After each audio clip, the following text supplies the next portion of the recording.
It's the Royal Rumble post-show. Yeet. Start.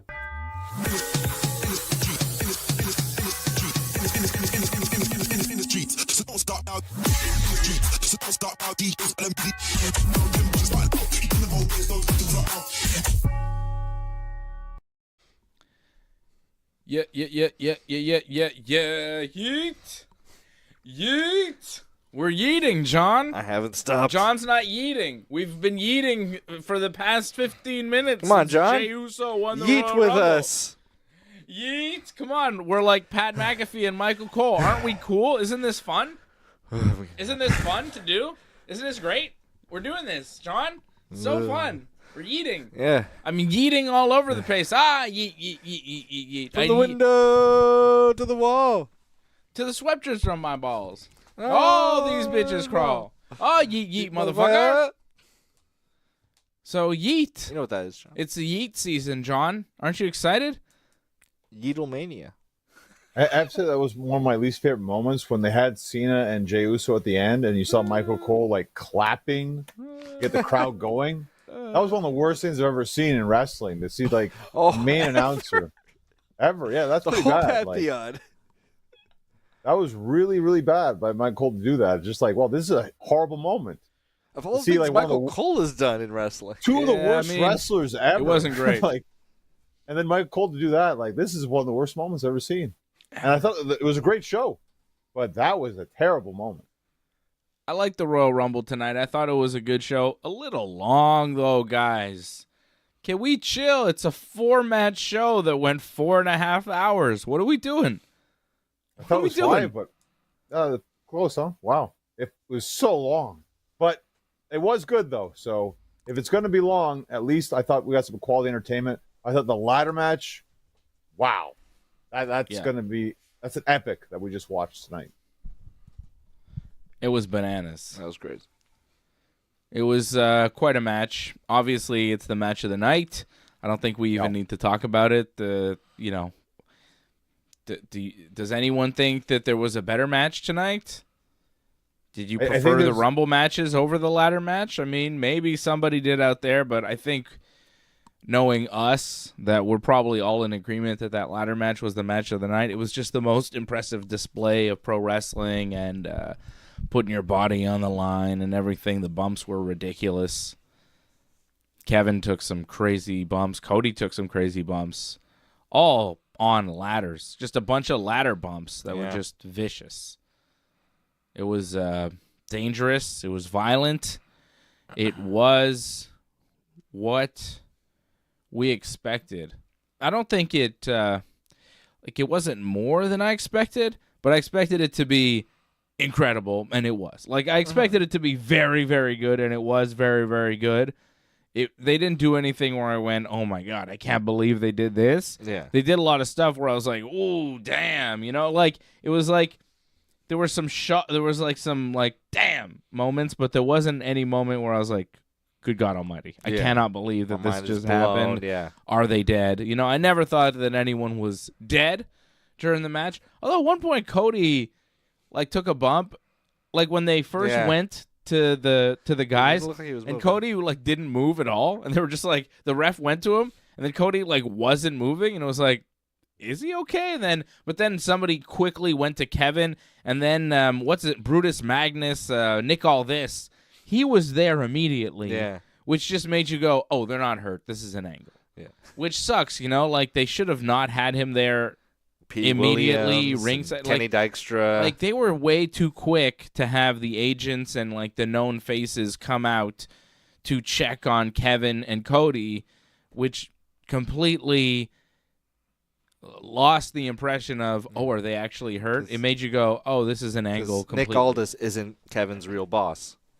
Yeah, well, that's it. And they had taken so much where you go, I mean, it's possible Cody just got knocked out on that. Yeah. That was rough. That happens. But because Nick Aldis was all there and all these people were there, it was like, oh, okay, they're okay. This is just a spot in the match where they're doing this, checking on them to see if they're okay. And, oh, here comes Sami Zayn to check if Kevin's okay, right? It was a whole written thing that became quite evident quite quickly that was, not a real injury, which is good. I mean, hopefully they're fine. I hope you know what I mean? okay. I don't want them to be hurt. It's just when they run that angle, it would be nice for the suspension of disbelief to last a little bit longer. Sometimes they'd have the ref do this, which is the sign we kind of understand is oh, someone's hurt. But sometimes in kayfabe they would do that and be like, oh, and kind of blur it. Yeah, so when you see that sign, you go, ooh, somebody's hurt. Doc Samson or whatever. Right? The match was awesome, though. Yeah. Great match. Well done. I think we're going to have a bigger discussion on what was the worst match tonight compared to what was the best match, because I think we might vary on that one. Really? I think so. I know what he's going to say. I know what he's going to say. You liked the 2 out of 3 falls tag team match. He's going to say the Women's Rumble was the worst match. I like the Women's Rumble more than the Men's Rumble. Here's John. Oh, no. Here comes John. No. Tell us why the Women's Rumble was the worst thing, John. Yeah. Why you hated it. Why you hate women's wrestling. And you love Jim Cornette. Go ahead, John. Go ahead.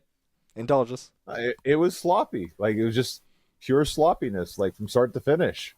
It looked like a lot of them didn't know what they were doing out there.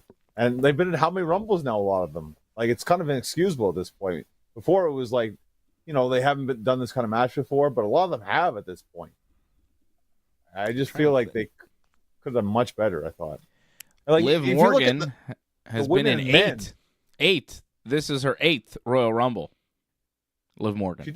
She didn't stand out as someone who was kind of sloppy, but other ones kind of did. Or the NXT people? Yeah. Wow, that's going to happen, sadly, with them. Yeah. Obviously. But still, that's your big spot. And they apparently rehearse this 2 or 3 times before it even happens, the whole match. Come on, guys. They weren't doing this before. Did they?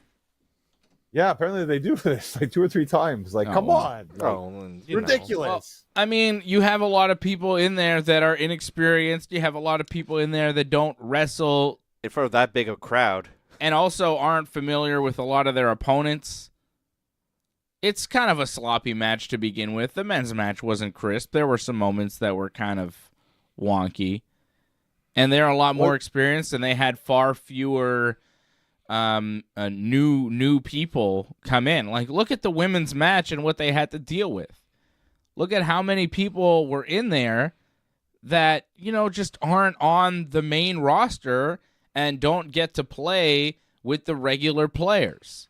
You had Io Sky come out as 1, Liv Morgan as number 2. Good. Solid 1 and 2. They can kind of anchor the match for the first little bit. Then you have Roxanne Perez coming in at number 3, and then you go, well, okay, she doesn't know Io. She doesn't know Liv. We don't know the chemistry. We don't know what's going on, but here she is. And then you throw Lyra Valkyria out, who's been there less than a year.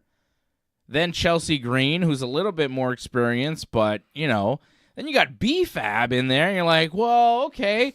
Now 6 people are in, and half of them are Roxanne Perez, Lyra Valkyria, and B-Fab. So, yeah, what do you expect to happen? Then Ivy Niles comes out, then Zoe Stark and Lash Legend. It took until number 10 for Bianca Belair to show up, where you go, oh, there's an actual wrestler again. You had Io and then Liv Morgan, then a bunch of people, and then Bianca Belair.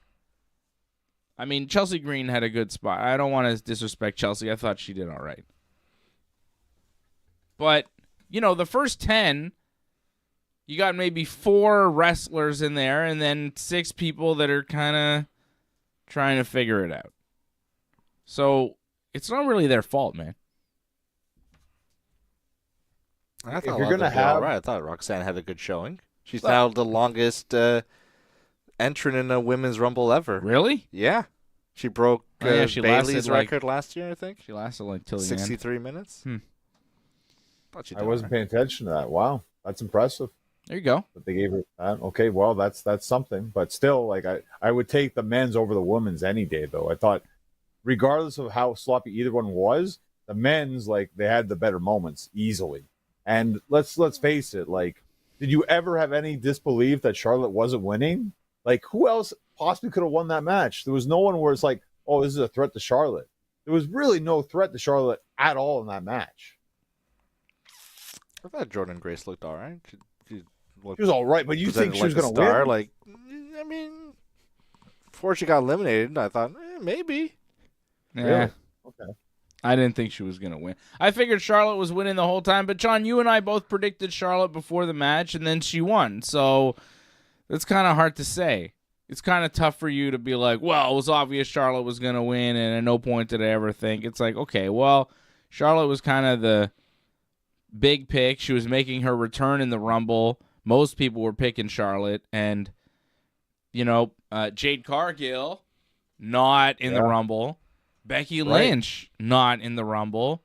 So you go, okay, AJ Lee, not in the Rumble, also like a rumor, kind of an outside chance. So you go, okay, well, who's out there that could really take out Charlotte? And Bianca was in there.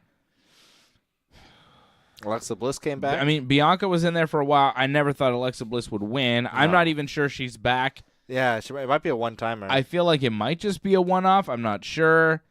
I didn't think Nia Jax was going to win. She's just had a big, long run as champion. They're not going to give her the Rumble. Yeah, I didn't think that there were many solid contenders, and that kind of speaks to the division and how new a lot of the people were that they threw in there. Like Maxine Dupree's in there, Sonya Deville. They're not winning the Royal Rumble. You really, going into the match, had only maybe 3 people, 4, if you're being generous. They really had a shot in hell of winning. You got your Naomi's, your Bianca's, your Bailey's, your Nia Jax's, your Liv Morgan's, your Charlotte Flair's. Like, they're kind of the top of the division, and then there's everybody else. And when you watch this Rumble with 30 of them, you go, wow, there's a lot of everybody else. There's B-Fab, there's Ivy Niles, there's Maxine Dupree, there's Natalia out of nowhere, there's Michin, there's Candice LeRae. And then you've got the new ones in NXT. They're trying to bring up Stephanie Vaquer and Julia. And who is the other one? Jada Parker and Roxanne Perez. Roxanne Perez. They had a little face-off there. Roxanne and Julia and Vaquer facing off with Charlotte, Bianca, and Bayley. Kind of a cool moment in the match. I appreciated that. Kind of the old guard of NXT with the new guard. I didn't love that Trish Stratus was just kind of there in the background. It was like, hey, at the same time, shouldn't she stand between all of you and just whoop all your asses? I paved the way for all of you. Yeah, it was cool to see Trish in there. I thought Trish Stratus. She looked great. She can still go. Yeah. It's like she was wrestling better than a large majority of them. Well, she had a run recently, you know, like she's still better than most of the people on the roster, which just speaks to how great Trish is and was. Yeah. She's just and ever will be incredible. you kind of painted the picture right there. Like you said, top contenders. Liv Morgan came out number 2? Yeah. Bianca came out number 10, I think. Yeah. EO number 1. And Charlotte was EO number 1. Charlotte 27. Yeah. Like, come on. Like, this was clearly like fixed almost like the way the numbers are. It's like who's gonna stand up to Charlotte at the end? Where we see the men's, what was it? It was like Cena came out, then Punk came right out. I think it was Rollins then. Yeah. Like, it was all just top tier guys right away, like bang, bang, bang. Where the women, it's like they're all spaced out, and Charlotte's the last one pretty much at the end. Like, come on. Like, well, they don't have a lot of top tier, John. Well, no Becky. Like, that's a huge, like, I expected Becky at 30. Like, that was a major disappointment. That really hurt the Rumble, I think, for the women's this year. Yeah, Nikki Bella at 30 was, no offense, Dave, but that didn't help whatsoever there. Well, I think it helped. Star power wise, it helped. Did you ever believe she was going to win that? You didn't think I didn't think she was going to win, but it's just like, okay, well, you don't have Becky, you don't have AJ, you don't have Jade, you have Nikki Bella. Why not throw her out at number 30? It's a surprise. Why That's not? Fair, I guess. Like, sure, well, I wasn't mad at that. I know people are mad at that because people hate Nikki Bella for some odd reason. But, yeah, I was just like, yeah, okay, she came in, she did her thing. Some people liked it, and she got eliminated. What's the problem? Fearless Nikki. I popped. I love Nikki. Just saying, the men's was definitely more entertaining than the women's. I agree. Just one. I don't disagree, but I like the women's match way more than that stinking tag team match with DIY and Motor City Machine Guns. That shit put me to sleep. Awful. Crowd was boring. dead. No one wants to see that. No one wants to see those guys wrestle. I don't care all the moves they do. They can do all the moves. No one cares. You got to care. Hulk Hogan didn't do any of the moves, but people paid money and they cared. It's not about the moves. These guys are vanilla. I would say the other word, but I'm not going to say the M word because Kevin Nash, I think, he ruined it for all of us. But you know what they are, John. You know what they are, all 4 of those guys. I don't want to see those guys. I'm not interested. I want to see those. I don't mind seeing those guys, just not against each other because it's way too much of the same. It's like, hey, here are 2 tag teams that are completely identical. It's like that Spider-Man meme where the 2 Spider-Man, they're pointing at each other. Yeah. It's kind of like, hey, wait. I look at them and I go, which one's which? Yeah. Who's tag team with who's who? Johnny Gargano and who's Alex Shelley? Because honestly, if you switched for a night and put Shelley on Gargano's team and Gargano on Shelley's team, and you just called them different names, and you said, no, this is Alex Shelley. It's like, I'm pretty sure it's Johnny Gargano. No, it's Alex Shelley. I think eventually people will go, yeah, that's Alex Shelley. Yeah, fine. And they'd forget that it's not. Because they don't matter. Candice LeRae would even forget. She'd be like, I guess I have sex with Alex Shelley now. My husband. He's my husband now. Oh, well. Because they're the same. They're all the same. They're interchangeable, and no one cares. They're not over. I don't want to see them wrestle. And I know, John, you like that kind of stuff, and you're going to blah, blah, blah, but I thought the women's match was way better, way more interesting than the tag team match because the women's match had something the tag team match didn't have. Stars. Actual stars that people would pay to see. They had Bianca Belair in that match. They had Trish Stratus and Nikki Bella. They had Charlotte Flair winning on top. The tag team match had Chris Sabin. Hail Sabin. You know what I mean? So, sorry. There's a reason why I watch the WWE and not TNA. I like to see big time wrestling. I don't like to see guys my size doing the moves that they all do. For no consequence, really. boring. I think what helped me for this was I kind of got sick of listening to the announcers talk after the women's, so I just muted them for a little bit because I was sick of McAfee and Cole. So just watching that match, no sound, was actually beneficial, I thought, because you just watch the match and don't have to worry about, the awkwardness with the crowd or whatever. It was just good wrestling, I thought, back and forth. And it wasn't as long as the women's match was. So Well, it's not a Rumble. It was still like 20 minutes. It felt like too it was long. forever. How long was that match? I'll tell you. I want to say that felt like at least 20 minutes. I It was didn't feel the tag 14. was that long. Whoa, Yeah, man. The tag wasn't that long. That was Yeah. 14 minutes? It really felt like an eternity. It was oh, my 14 God, it was interminable. They did a 2 out of 3 falls match in 14 minutes, and it still felt way too long. Sucked. Jeez. I didn't need that on the show. If that wasn't on the show, this show could have been over in like 3 hours instead of 3.5. Or like this show could have been over in maybe 3.5 hours, not 4.5 hours.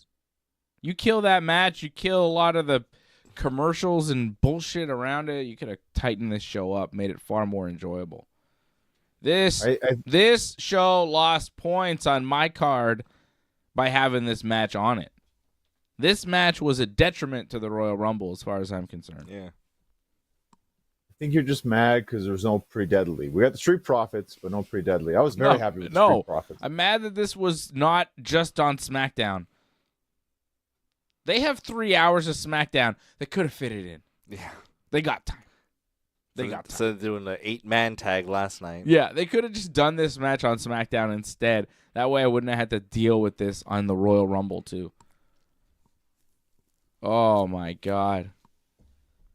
Whose idea was it to bring in the Motor City Machine Guns Jeremy Borash in 2024 Abyss. And now 2025? I mean, a lot of TNA guys are agents. They're like, oh, I love these guys. Petey Williams, I'm sure, really stuck up for them. Whose idea was this?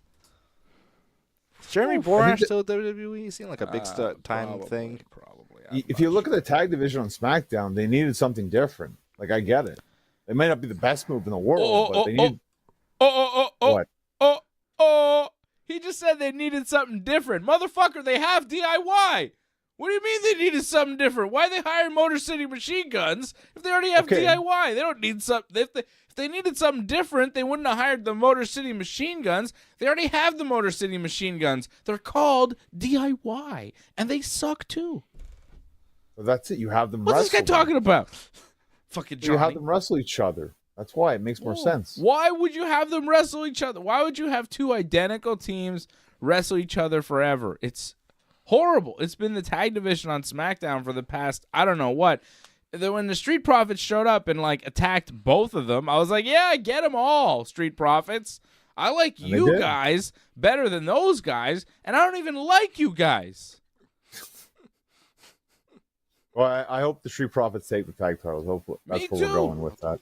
I guess. What about Pretty Deadly? Yeah, what about Pretty Deadly? I'd rather Pretty Deadly take the belts. They weren't anywhere. They should have been somewhere in this match. Should have been all about Pretty Deadly because all those other teams absolutely sucks. You can tell that I'm really not about the moves in a lot of the ways. I am. I like good wrestling, but then sometimes it's just yo, if you're going to just be good wrestling, I don't like you. Yeah. You got to have something else. And Pretty Deadly, they're not as good at wrestling as Motor City Machine Guns or DIY. They might as well be. They're not. But they're not. But I'll take it. I don't give a shit because I care about them when I see them on TV. They're funny and they've actually entertained me. These DIY guys, they just do the same moves that I've seen every other guy that like them do. If I wanted to see DIY wrestle, I could watch Roderick Strong or Kyle O'Reilly or Adam Cole or any of the or Alex Shelley or Chris Sabin or any of those other guys who are exactly the same. It's way too many of those guys. Or Daniel Garcia or Sammy Guevara. I mean, there's a lot of those guys. Whoa, Sammy's a bit different. I wouldn't put Sammy in that category. Similar. Or Jack Perry or There's so many of these guys that basically wrestle the same, and I don't care. But come on, man.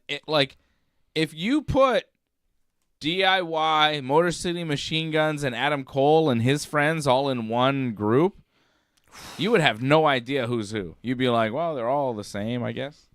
It'd be like the NWO. It'd be like the what was it? The Jobber, the Blue World Order, the Jobber World Job Order, Squad. Job Squad. You know, the black and white. Yeah, garbage. No, thank you. Even those guys have more personality. Yeah, You know? of course they did. They had Blue personality. Booty, Stevie Richards. Give me Pretty Deadly any day over those guys that we saw tonight. Yeah. The DIY and the Motor City Machine Guns. By far my least favorite match on the card. Like 100 times my least favorite match. Oh, yeah, nothing else comes close. I like the Women's Rumble so much more than that. The Women's Rumble was fun. A lot of Pure Fusion Collective, John. They ran amok. Oh, yeah. You had Zoe Starks and Sonya Deville and Shayna Baszler all in the ring together attacking people. That was something. Sloppy. It wasn't great. You had Lash Legend coming in looking ginormous, man. She's huge. But I think she was just somebody. Huh? She went for like a flapjack and just dropped. Yeah, I mean, she's not great. She's, green. She hasn't been wrestling for that long, but my God, she's got quite a look. She comes in and she towers over everybody in the ring. I think she was in the ring with some of the smaller ones, but still, Lash Legend, if they can get her a little bit more polished wrestling-wise, she could be something. I haven't really heard her speak. I don't know about that either, but just look-wise, you go, damn, she's big. Did you guys notice they did the exact same spot in both matches? Yes. Chelsea Green and Chad Gable, they both threw 4 opponents over the ropes. None of them didn't eliminate anybody, and they kind of celebrated. They all hit the apron, and they acted like, I just eliminated 4 people. Look how strong I am. And then they came back in the ring and then beat them up. And the guys like, hey, And it's like, Chelsea did it in the Women's Rumble. It's and you're like, makes sense. Okay, cool, funny little spot. And then Chad Gable goes and he starts doing it, and you're like, wait a second. I already saw Chelsea do this. What the hell is this? Where was the coordination there? You want to tell me the Men's Rumble was better, John? They're stealing spots from the Women's Rumble. That's the agent's fault. That's not the wrestler's That was fault. bad. Yeah, Petey Williams. That was Kenny awful. Dykstra. You're supposed to be the WWE. You're going to replay a spot in both Rumbles? That was bad. That was very bad. But super noticeable. Look at moments, though. It's 100%. Like, you can tell that the men's had bigger moments than the women's. Like, it's hard for me. Besides, like, the surprises that showed up, what were really, like, key moments in the women's Rumble? Not many. It was really just people that showed up. Jordan Grace, kind of a surprise, kind of not. She showed up. I didn't think Julia was going to show up. Julia, Stephanie Vaquer, Alexa Bliss. Was it Alexa Bliss, John, as much as you don't like her, she got a massive pop. I'm not a big fan either. It's not that I don't like her. I just feel like we moved on. Like, it's been so long since we've had her. Like, I don't think it's necessary anymore. I think you could always find a spot. She makes sense. She's a star. I guess. Like, it's been so long. Like, it's kind of hear like the Cena. pop? Like, That was pretty crazy. It was bigger than Nikki Bella's pop. It's like Cena. Like, we got to move on. Like, let them have their moment, but gotta Alexa pass Bliss, this. just like Cena. No, that one says so. I don't know about that. Oh, something happened to my TV. I don't know. As long as you're still on. Oh, it says Bliss. Yeah, it's controlled by the thing. So I guess this is what you want to watch? Where's the goddamn thing so I can get Can't Johnny see the back on keywords. TV? Can't say Is the that the keywords remote we anymore, passed guys. No, it's the little one. Yeah. Where the hell did that thing go? Oh, now I lost Johnny. That's okay. I can still hear you guys, which is good. Oh, here it is. I got it. Yeah. You say that Bliss name. Yeah, we got to get rid of her. She can't stick around full time. But yeah, they didn't have a lot of big moments because they don't have the same kind of star power as the men do. The big moment was Charlotte Flair coming in. The big moment was Trish Stratus being number 25. I thought there was a moment where Naomi and Jordan Grace kind of hugged because like a TNA thing. And then Bianca's kind of like going to Naomi going like, hey, what the hell? There hasn't never really been like, dysentery in those ranks. There you go. But so maybe there's something there. Like, like we've been thinking, is Naomi the one who attacked Jade? So maybe there's some Something there? Yeah, maybe. That? Like, Bianca seemed a little bit upset. Yeah, like with what Naomi. You mean? You've got another friend? I thought I was your friend. Yeah, there may be something to that. I was surprised Jade wasn't there. I guess she is hurt. I don't know what the deal is with Jade Cargill. That was weird. Whatever it is, hopefully the story will play out by WrestleMania. Hopefully, whatever the issue, she's not being there, like she will at least come back and finish the story on time. Yeah, because there's so much attention on this that they have to end it. Well, yeah, they keep it around, so they should have some sort of conclusion. Apollo Crews, just go to like, by hey, Mania. Naomi's lying to you. Yeah, Apollo Crews needs to interfere. Watch out for Naomi, guys. That's what he does. Yeah, he's lying to you. Could He's happen. playing you. He just shows up. Also, no Becky was weird. Expected Becky. Yeah. But I guess, Becky to come back in the Rumble and not win when Charlotte is coming back in the Rumble and winning, why would Becky come back? She might show up on Raw. Yeah. You got to wonder if that was the reason why she didn't come back, yeah. Probably. I mean, if you're Becky, why would you do that? Hey, Becky, come back for the Rumble. What am I winning? I don't think so. Is Charlotte Flair winning? Okay, Hunter, I'll come back for the Rumble. Am I winning? No. We got Charlotte winning. Oh, well, I'll see you on Raw Netflix then, Hunter. Okay. You can fuck off. Tra-la-la. Okay. I'm Becky Lynch, and I'm not doing it. But this does open up that whole possibility now of Charlotte versus Tiffany, probably, but Charlotte versus Rhea, that's still open. Yeah. So that's interesting. It could go either way, I think. It's got my vote. Charlotte and Rhea is my vote for sure. I think the WrestleMania trilogy makes a ton of sense. Both the WrestleMania matches have been fantastic. They're 1-1. Charlotte won the first one. Rhea won the second one. To do a third one now makes a lot of sense. Rhea has never been bigger. Charlotte is a massive star. It would be a huge match, marquee-wise, poster-wise. It could main event night one because Jey Uso and Gunther certainly isn't a closer of a show. No. So I think Charlotte and Rhea, they could take the night one main event. Unless, Punk and Roman and Seth maybe are doing something. Looks like something's a brewing there. There's a lot going on. We'll talk about the men's side in a second. But Charlotte, I think, has good options, interesting options for her. If Charlotte does face Rhea, I wonder what they do with Tiffany. Like maybe they do Tiffany Nia Jax, because that's been something. That's true. It hasn't happened yet. No. And it feels like it should, right? Yeah. But they seem to continue booking Tiffany as a heel, and Nia's not going to turn babyface anytime soon, so what's that? I think maybe they're not 100% sure, but I could easily see Nia win the Elimination Chamber and then go on to challenge Tiffany. So that makes a lot of sense. I could see that happen.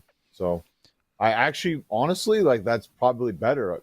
I still think they're probably going to do Charlotte and Tiffany, but I like that if they don't do that, they do Nia versus Tiffany and Nia wins the Chamber. If they do Charlotte and Tiffany, though, what would they do for Rhea, you think? Not Liv again. Not Nia. They've already wrestled a few times. Yeah. Yeah, that's a good point. I mean, I think you really got to put Bianca. I think that's the match to do. Yeah, they'd have to find their way there. Bianca could win the Elimination Chamber or something. It's doable. But again, very much so. Like we talked about last night, Bianca's still involved with the tag team titles. She's still got Naomi as her tag team partner. We saw a bit of friction tonight with Naomi, but I don't know what that really is. There's a whole Jade Cargill situation. Somebody attacked her. Who did? She didn't show up in the Rumble, so there was no resolution there. So Bianca's still kind of attached to something else. So to get her away from that, and then on a new direction towards Rhea Ripley, is tough given the amount of time you have. The Royal Rumble is over. The next big event from WWE, Elimination Chamber, just 4 weeks away.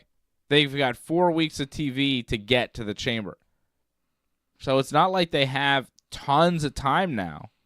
They got a couple of months to get Bianca to a point where she's not tag team champion. She's resolved the Jade Cargill Naomi thing, and she could be now shifted towards Rhea Ripley, which seems like a lot to do with a character in a month or two. We've seen that before, though, where suddenly everything shifts just because it's WrestleMania time and everything can change. It can happen, but you're right. Yeah. They got to really get on it now, I think. Yeah, but I feel like Charlotte Rhea is an easier story to tell, and Nia and Tiffany is an easier story to tell than just crowbarring Bianca in there out of nowhere because you want to do Bianca and Rhea. I feel like that's more AEW booking than WWE. AEW would do Bianca Rhea because that's the like dream match, but they wouldn't really have a story to get there. But they do it anyways.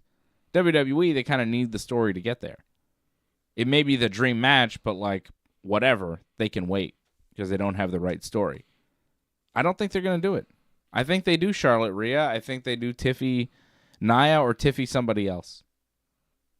Tiffy, it could be Tiffy and Becky. You know? Yeah, you know what? That's not impossible too. I mean, if they keep Tiffany like heel, and then Becky comes back and wins the Chamber, then I'd be 100% convinced that Becky didn't want to come back because Charlotte won the Rumble. Anyone can say what they want, but I believe that completely. If Becky comes back and wins the Chamber, then we don't know if Becky was asked to be in the Rumble. We don't know. I mean, but we all assumed because they've been advertising her and we know she signed a new contract and she is technically going to be back. We all assumed that she would return in the Rumble because that's when a lot of people return. But maybe that was never the plan because she would be kind of overshadowed by Charlotte returning as well and winning. If Becky just returns and doesn't win, it's kind of like, well, cool for Becky, but she's not the headline. Charlotte is still the headline. Yeah. Makes the Rumble better, makes the show better, but it doesn't really help Becky in any way. So why would they?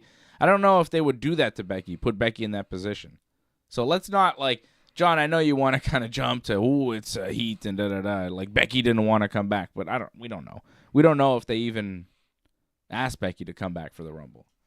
If I'm Triple H, I'm like, yeah, probably not. Let's save it for the Raw. We got a lot of stars and like stuff. I don't even know if you're booking Becky, do you want to have Becky come back in her big return where you thought maybe she was retiring from wrestling? Her big return, she's in the Rumble and she doesn't win. Kind of sucks. Like Nia just dumps her unceremoniously. Yeah, like that doesn't really make sense.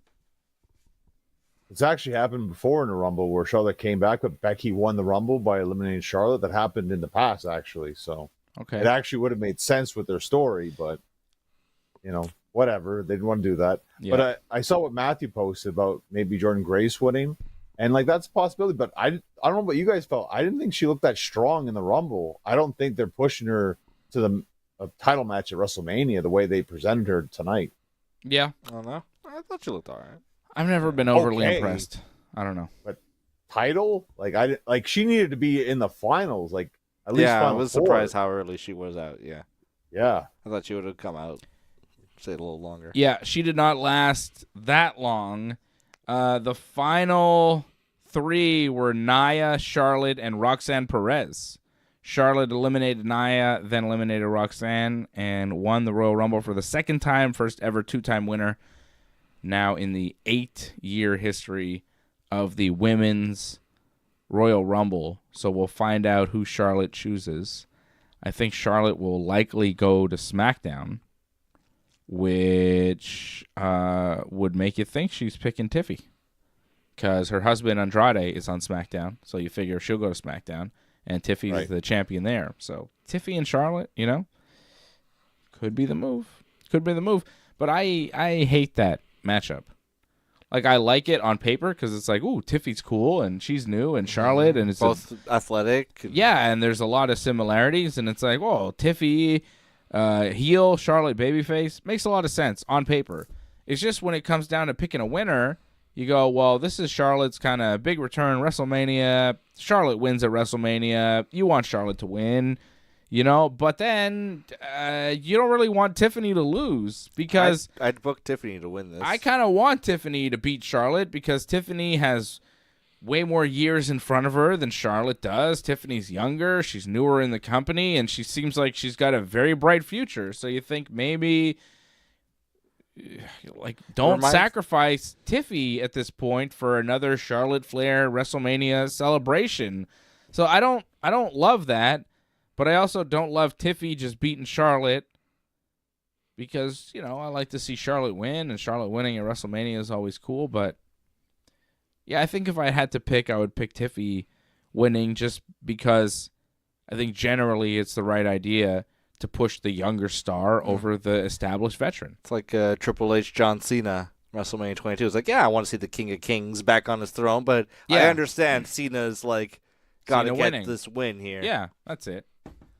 Wait a minute. What? Want to put Triple H back on his throne? He just was in God mode for like 2-3 years. You want to put him back on his throne? Against Super Cena, we wanted to see in WrestleMania 22. I wanted Triple H to win that match 100%. I wanted to see Triple H put Cena in his place. Yeah, I'd be like, yeah, that's right. Yeah. When he was like, "You actually suck at wrestling." Yeah, I was like, "Ooh, get him, Triple H." Yeah, show him. And then Cena made him tap out, and I was like, "Ooh, I guess Triple H sucks at wrestling." And like Cena is the guy going forward. That's what it was. It was like if Triple H beats Cena, then Cena's not the guy. Then it was just maybe a flash in the pan. Yeah. But then when Cena beat him, it was like, Triple H is like, everybody's giving him the stamp of approval. Yeah. Then Michaels the next year. It was like, put Cena in his place, stop this reign of terror. And then it was like, nah, it's not going to happen. It's not like Triple H didn't get the win back eventually, because he did anyways. So I don't remember it. I remember Cena winning. Didn't mean as much. Anyways, Charlotte wins the Women's Rumble. But I think the big story here that we're ignoring, Jey Uso won the Men's Rumble. What the hell? Great shock. This guy was a plus 2,000 underdog going in. There was no chance in hell of him winning the Royal Rumble. Pal. It's down to him and John Cena at the end. They're on the apron. Cena looks at the floor when he's on the apron like the floor is lava. He's like, oh, it was ridiculous. This guy's got an acting career? I don't understand. He's the hokiest, most over-the-top guy, but that was so good. I guess it works. Oh, no, I'm on the other side of the apron. Oh, God. Easy, John. And anyway, Cena puts him up for the attitude adjustment on the apron. Jey Uso slides off, gets in the ring, pushes Cena off the apron. Cena falls down to the floor, and his reaction was great, John Cena, just like, oh, I lost. Shit. It was really like a good reaction from John Cena. The facial reaction there was better than when he was on the apron. When he lost, it was like really nice. Yeah. So Jey Uso eliminates John Cena. Cena hugs him and celebrates after. He's all happy for him, which is fine. We'll see where Cena goes from here. But Jey Uso wins the Royal Rumble, and I'm pretty sure he's going to face Gunther. He lost to him in Saturday night's main event. He's lost to him a couple times. He wants revenge. I think he's going to face Gunther at Mania, and I think he's going to beat him. I think we're going to see Jey Uso with the world title. They're really pushing Jey Uso. They really like Jey Uso. The reactions are huge. Commentary goes nuts for him. I think they're told to a little bit as well. Travis Scott comes out with him. What's his name? One of the, I think, who was it the other night? One of the Migos came out with him. Quavo? Not Quavo. I think it was Quavo. Yeah, Quavo came out with him. Like he's got all. No, it's Quavo. He's got all the rappers coming out with him. I wanted to make sure I didn't say the dead Migos. Oh. There's one dead Migo. Takeoff? Is Takeoff dead or Offset dead? One of the Offs. Offset's alive. Offset is alive. He was married to Cardi B. You're right. He's the one that's still alive. Takeoff. Takeoff is dead. Offset and Quavo live. Yeah. There are 3 Migos, and one of them has died. Rest in peace to Takeoff. Got shot over a dice game, which feels like not a thing rich guys should be getting into. Like, he was rich at the time. He was hard. But, I guess it still happens. Yeah, Quavo was with Jey Uso and Travis Scott, smoking weed with Jey Uso. Well, Jey didn't smoke, but Travis was smoking on his way to the ring on the Netflix premiere. Yeah, I remember that. It was pretty damn cool. First time anybody ever smoked weed on WWE TV, like in a real way. Yeah. You assumed RVD was. But he didn't actually. But, so, Jey Uso, he's over. They like him, the WWE office, the fans are into the entrance. I just don't know how much they believe in him, but I think it's like, that underdog story where it's like, oh, they didn't believe in me. They thought I was just one of the twins. They didn't know who I was. And then I became main event Jey Uso, and I got a singles run, and I was all alone without any of my family, and I won the Intercontinental title, and then I lost it, and I couldn't beat Gunther, and I thought I was down and out, and then somehow I won the Royal Rumble, and isn't it a great story? And I go to WrestleMania, and I get a revenge against Gunther, and I beat Gunther and yeet, and everybody celebrates, and there's rappers, and there's celebration, and people are happy. Like, that's the underdog story for Jey Uso. It's a nice little story. We've seen it before. It is what it is. It's a surprise. I'm surprised Jey Uso won the Rumble. I'm not mad Jey Uso won the Rumble. Like, good for him. It's kind of cool. It's a nice little story for him. It's just like, I just don't believe it. Like, I don't think Jey Uso will ever win the Royal Rumble again. Yeah. And if he beats Gunther and wins the world title, I don't know that he'll be a multi-time world champion. He'll hold it to like SummerSlam or Money in the Bank, and like, that's it. A lot of this feels like charity in a way to Jey Uso. Like, thanks for, thanks helping for everything. Carry the bloodline storyline. You're good at what you do. People like you. We like you. So here. It feels more like, again, like this is kind of emblematic of how Triple H books. And it's something that I keep talking about, and it's kind of crazy that it keeps coming up, but he's booking for the locker room more than the fans. And I think Jey Uso winning the Rumble, now, I don't know, I may be wrong, this may be an unpopular opinion, but I think Jey Uso winning the Rumble is booking for the locker room more than the fans. The locker room is happier about this than the fans are. The fans are kind of scratching their head going, really? Jey Uso? The fans don't really believe in Jey Uso. And you can tell when Jey Uso cut that promo on Raw this week where he's talking about winning the Royal Rumble, the fans were kind of like, all right. And they like to say yeet. They kind of interrupt it like the what. And Jey can't quite get down with the cadence on it. Like, the promo is really awkward. Which, is another... like, it's a weakness of his game. Like, his promos kind of don't always hit that well. They're kind of awkward. And he doesn't seem comfortable a lot of times.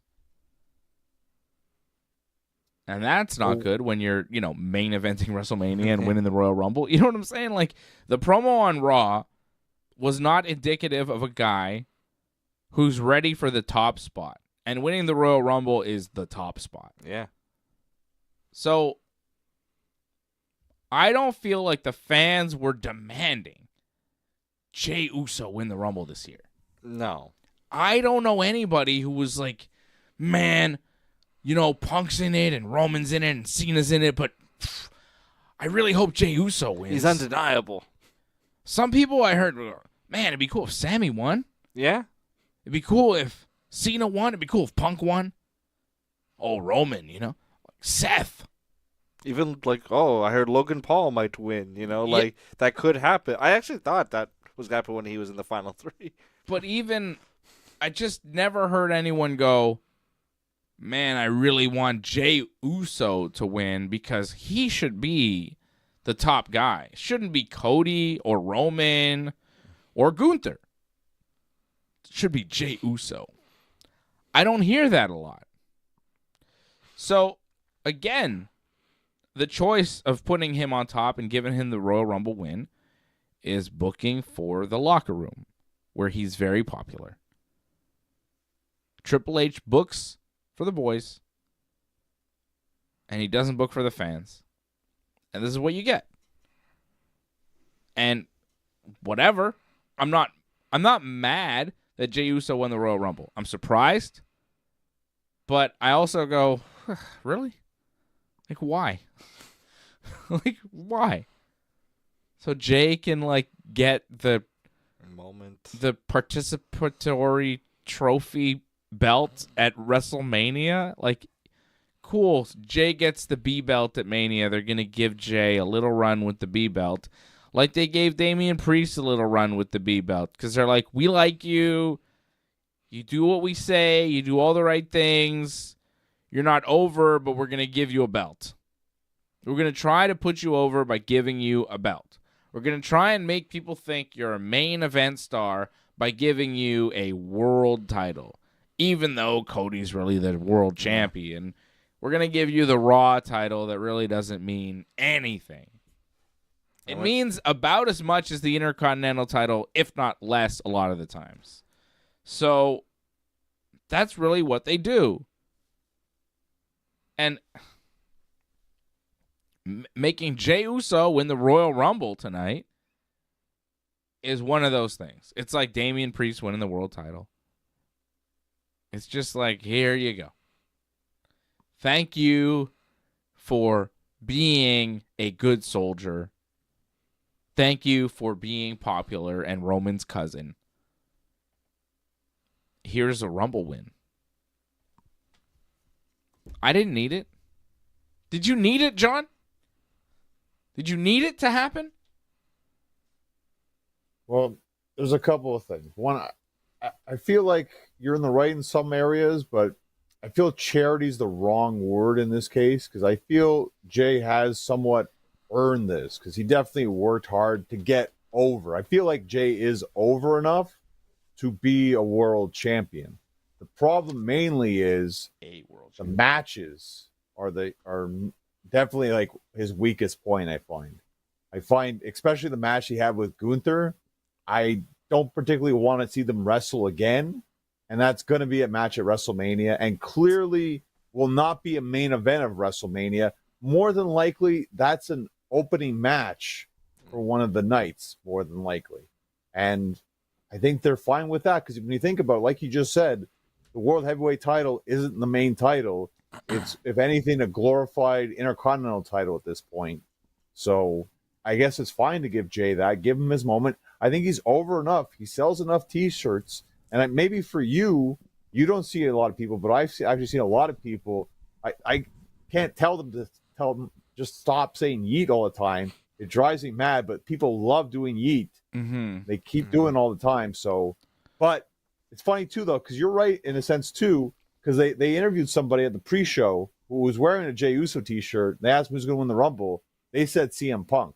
So even some of his fans don't believe him. So again, you're not wrong, but I do feel he has earned it. He has worked hard. His promos, by the way, he's too blown up. That's the problem. By the time he gets there, he's huffing and puffing.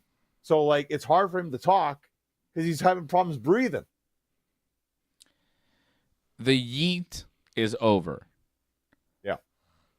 The entrance is over. The arms up and down. The theme song is over. When he goes, yeet, that's over. Yeah. But once that's done, and he picks up a microphone, or he gets in the ring, what then? And that's why you go, why the hell did he win the Royal Rumble? Why? Do you think he'll ever win a Royal Rumble again? I don't think it's impossible because, with injuries and all that, it very well could happen. They love doing the repeat guys. We've seen it many times where with just certain guys.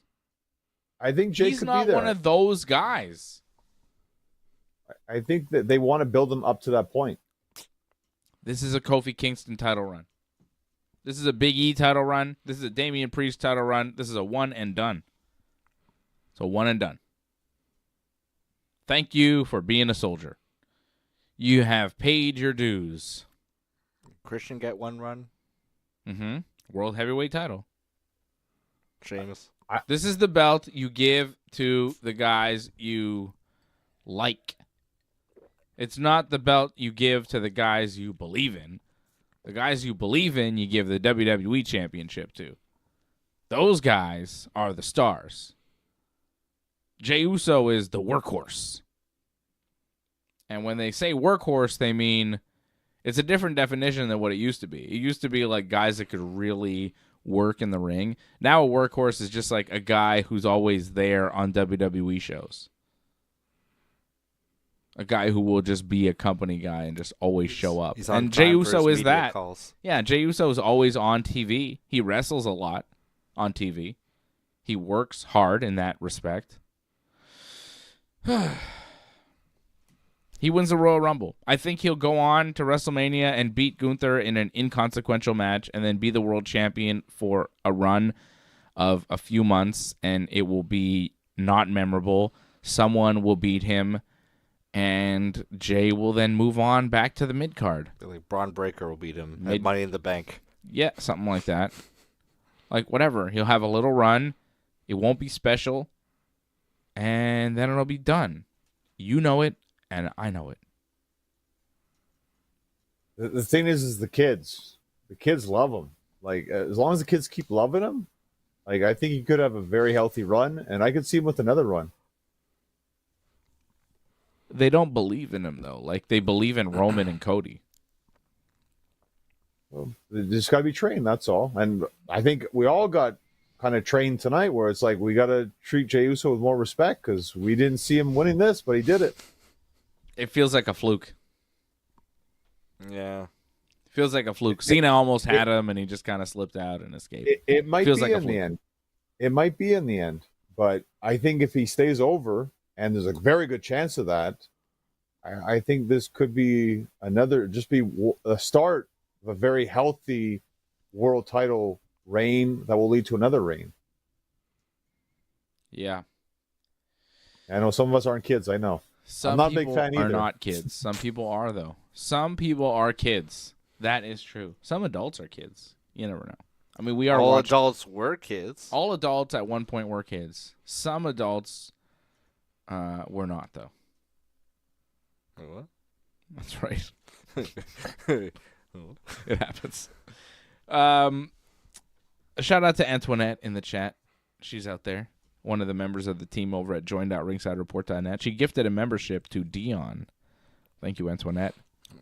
I saw Angelo Contagonis in the chat. Harold Schneider dropping a super chat. Thank you, Harold. Member of the team as well. Giving us a cup of coffee. Thank you, Harold. Good man, that Harold Schneider. Angelo is up there. What's up, Angelo? Everybody over at join.ringsidereport.net or membership.ringsidereport.net. CSL Lauren in the chat. Patrick Deneau in the chat. All members supporting the Ringside Report Network. We appreciate you here.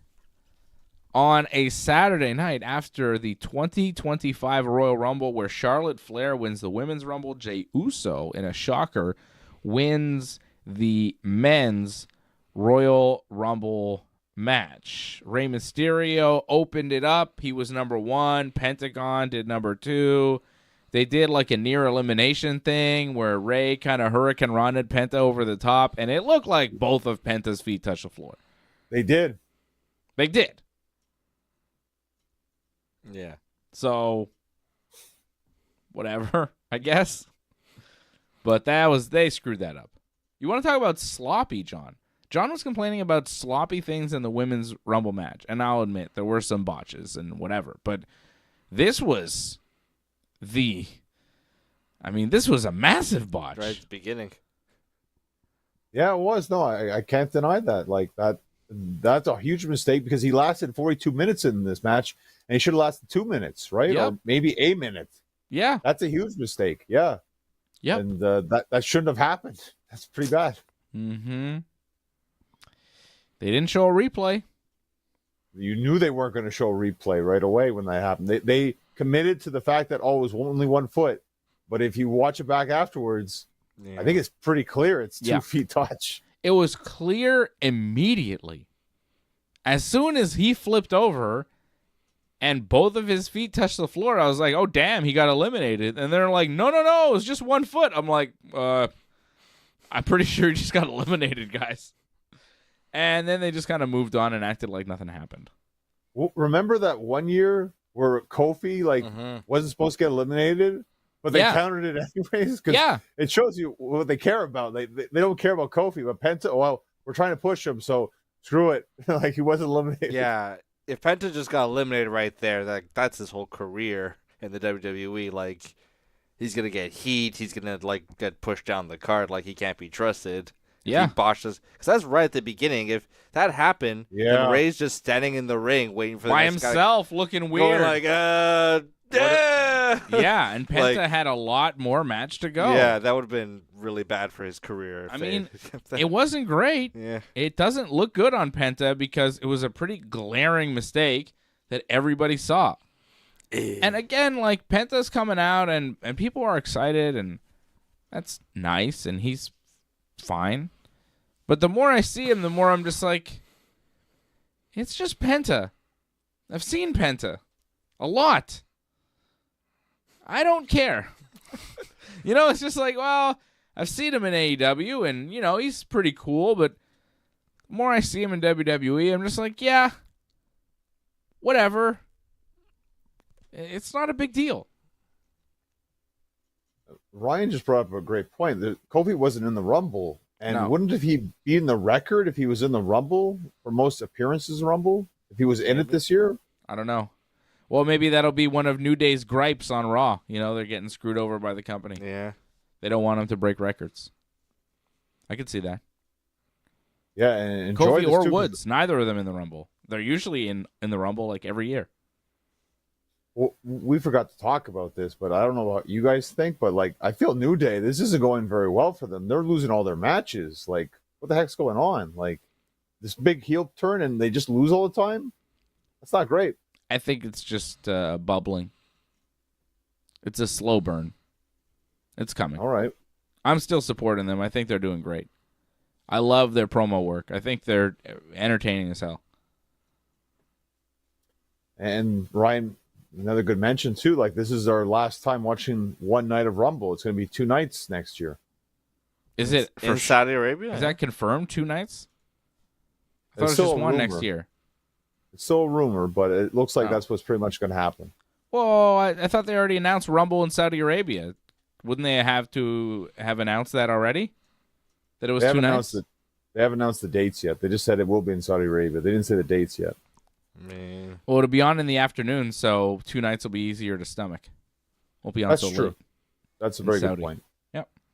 Not so bad. How about another botch in the Royal Rumble? At one point, John Cena has Finn Balor on the apron, hits him with the attitude adjustment, and it looks like Braun Strowman tries to catch him, but he just missed, and Finn just smacked the floor. Yeah. And then Braun just walks away like, fuck, and he's all mad, and he just walked away. And you're like, what happened?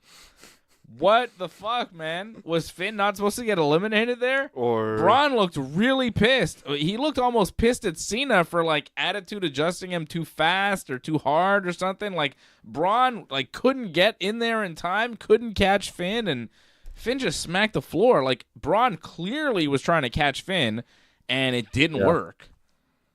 And that would have stopped Finn from getting eliminated, so I don't know. I don't know what was supposed to happen there because we didn't see it. But something went wrong, and Braun was clearly pissed. Whew. Talk about sloppy, John. Like, come on, man. But this one's not as bad because I think Finn was going to get eliminated anyways. I think it was going to be more of a catch, and there was going to be a moment where they look at each other and he just drop them. But it didn't happen. Yeah. Braun just messed up his own moment, but that's on Braun. It's not the end of the world if that happened, though. I'm surprised you're not blaming Cena because, like, I almost feel like it's Cena's fault. It kind of seemed like Cena's fault for getting too excited. He didn't communicate it. It's like, well, Cena didn't wait. And he kind of, like, he didn't throw him. He kind of went, like, dumped him. Like, and he didn't wait for Braun to get into position. Cena just went for it. Got a little too excited. I felt like Finn and Cena waited long enough to get into position that Braun should have been in position. Maybe. But again, maybe there was clearly miscommunication there. Yeah. So I don't know who's to blame exactly, but Yeah, it was just a mess up. Yeah. Akira Tozawa got attacked by, I think it was Carmelo Hayes after Carmelo got got eliminated. Carmelo attacked Tozawa for no reason in particular, and Tozawa was in the Royal Rumble for no reason. And then, of course, they had to find a replacement, so they went back to Gorilla, and Triple H was with IShowSpeed, who's some sort of streamer. I've seen him on clips on the internet. Very irritating fella. And I don't like him. And then he came out, and Braun Breaker speared the shit out of him, just obliterated him. That man cannot be feeling good. It was rough as hell, and his head smacked against the mat hard. Yeah. It was brutal, and I loved it. I loved if Braun Breaker did that to another wrestler, I'd be like, whoa, Braun Breaker, you need to be more careful, da-da-da. When he did it to IShowSpeed, I was like, yeah, kill that kid. I don't care. Kill him in the ring. He has no business being in there. He probably thinks he does. Yeah. Fucking show him what it's actually about. And he did. He beat the brakes off of him with one move. He killed him. And then he threw him out of the ring, and Otis caught him, and then Otis goddamn slammed him, threw him over the announce desk, and just tossed him with no regard for his safety. And it was great. And I saw a clip of him. He's got like a big chunk out of his leg, big piece of skin hanging off of him. Nasty. He looked like he'd been through 60 minutes of a match, and he was there for 2 moves, and they showed him what real pro wrestling is all about, and it was beautiful. Try lacing my boots. Yeah, they beat the shit out of that kid. He had no business being in there, and it was marvelous. Yeah. At first I was like, oh, great, this is going to suck. And I'm like, no, this is actually amazing. I was like, oh, he's going to do a spot. He's going to look good. And I was like, no. He kind of helped Sheamus eliminate Otis, and then Braun Breaker speared the fuck out of him. I was like, yeah, get him, Braun. Yeah, he doesn't care. That one move made Braun, like, so much more over in my eyes. Like, doing that to that guy, I was like, I like Braun Breaker so much more because he does not give a fuck. He doesn't give a fuck who you are, so fuck who you are. He's a superior athlete. Yeah, he's like, I am going to run you over. You don't belong in my world. I'm a Steiner. Who are you? Yeah. You know, it was great. It was great.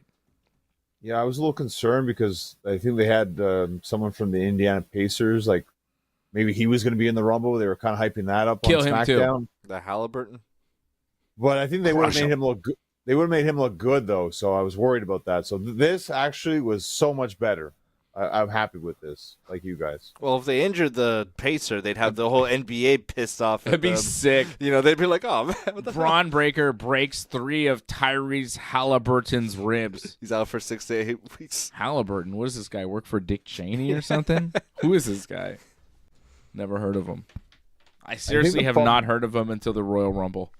I never heard of this kid ever. If you ask me who's on the Indiana Pacers, I'm like, Reggie Miller? Yeah, I have no idea. I only heard about this Halliburton because it was, What did Braun say? Antoinette is asking us if we heard what Braun said. Braun Strowman or Breaker? I think I heard Braun say, like, I'm going to F and kill you. And it was uncensored. Yeah, but who was he talking about? I'm trying to remember who he was talking about Fatu? again. Was it? I think it was Jacob Fatu. Fatu. Dumb yes. Fatu out? Yeah. Well, Fatu yeah. looked like he got, like, bleeped out, too, because when he was throwing the stuff. He's like... He possibly was swearing, too? Yeah, Fatu was swearing. Sheamus at one point just started yelling at Fatu, like, why are you so angry? What's your problem? Oh, yeah. Because Joe Hendry was there, which, like, I don't know. Some people did like it. He got a good pop.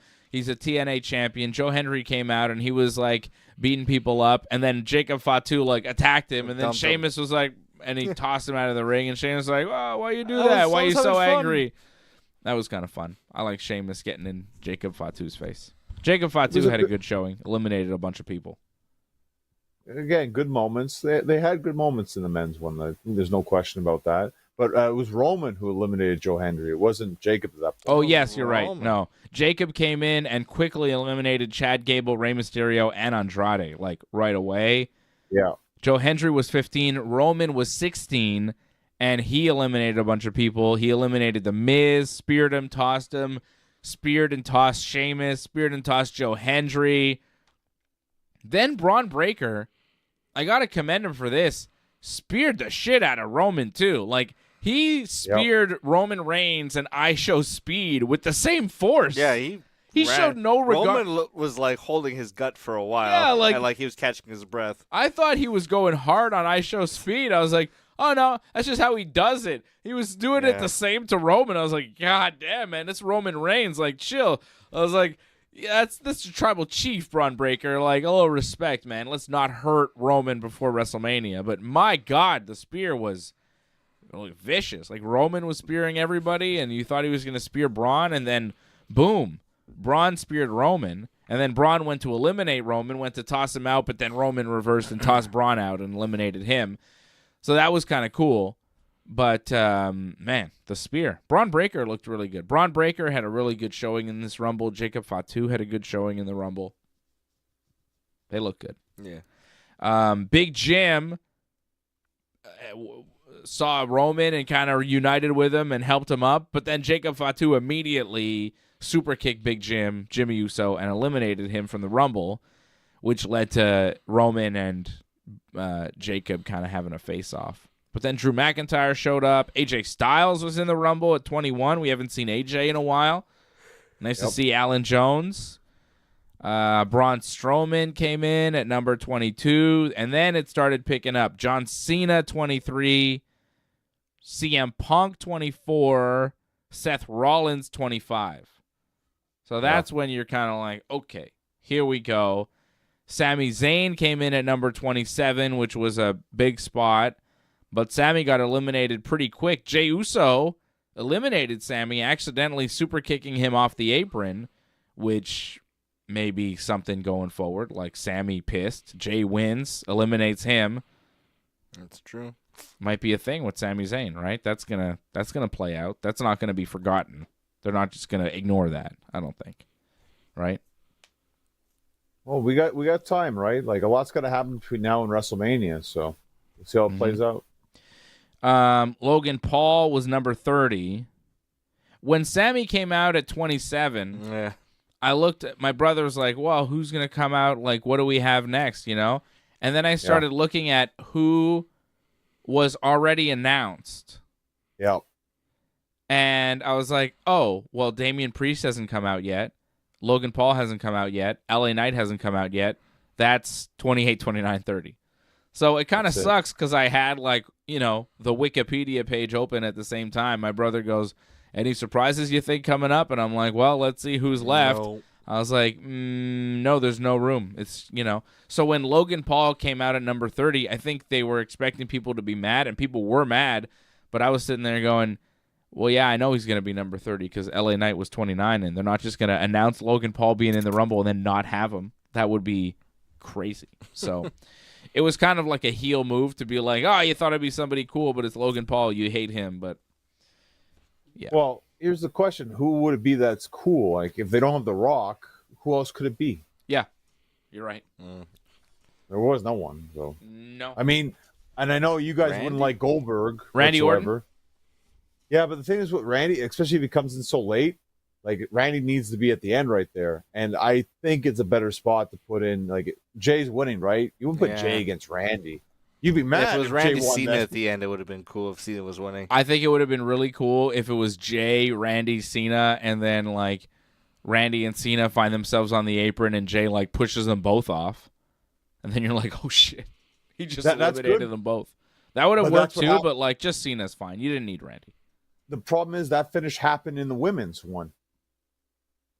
Oh. Charlotte. No. Charlotte went one after another. Yeah, but it's kind of like because of that, you know, like, because Nia got eliminated because of that. Like, well, Nia got eliminated, and then no. Who got? It was Roxanne at the end. Yeah, it was Roxanne and Charlotte at the end. Charlotte tossed Nia over the top, and then got Roxanne out of the ring. Yeah, but that's it. I mean, they only did it because of the distraction, though. Because Roxanne was like teetering over or whatever, and then she was able to. Yeah, but I'm talking about both guys on the apron, and then Jey Uso doing like a double super kick on both of them or something. I don't know.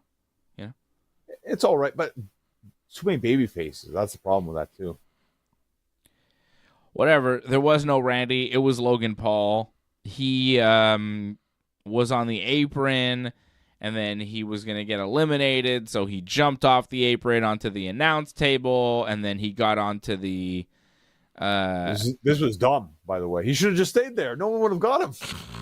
That's true. He could have just stayed on the announce table until there was one guy left and then come back in the ring. Yeah, who's going to go chase him on the announce table to bring him back in the ring and then eliminate him, right? Yeah. That's true, John. Good point. Well, they could go like under the ropes and then drag him, I guess. Oh, yeah, that's true. They could have just rolled out of the ring and got him. But someone would have had to. No one was doing that. Yeah. And then if Logan touched the ground there, then he would have been eliminated. Yeah, it's funny when LA Knight was attacking Logan and then Logan just jumped away. LA Knight was like, "Well, I guess that's it for you. I'll go wrestle somebody else now." He could have just rolled under the bottom rope and just got him back, or like got a chair and just beat the shit out of him. He really could have done anything, but it kind of acted like there was an invisible wall where you can't leave the ring because it's the Royal Rumble, but you can because Logan just did. And you can just go under the ropes. You don't have to don't go over the top rope, and you're fine. Yeah. If anything, Logan's more vulnerable, but they treated him like he was like untouchable. So it was a very weird situation how they put that all together. Yeah. Eventually, Logan jumped from the barricade to the ring steps, back to the apron, and pulled AJ Styles off the apron and eliminated him. And then it was down to Roman, Cena, Punk, Logan, Seth, and Jey Uso as the final 6. Yeah. And Roman went to clothesline Seth Rollins over the top rope, but they kind of hung over the top, and then CM Punk creeping up from behind tosses them both over the top rope, and they tumble to the floor.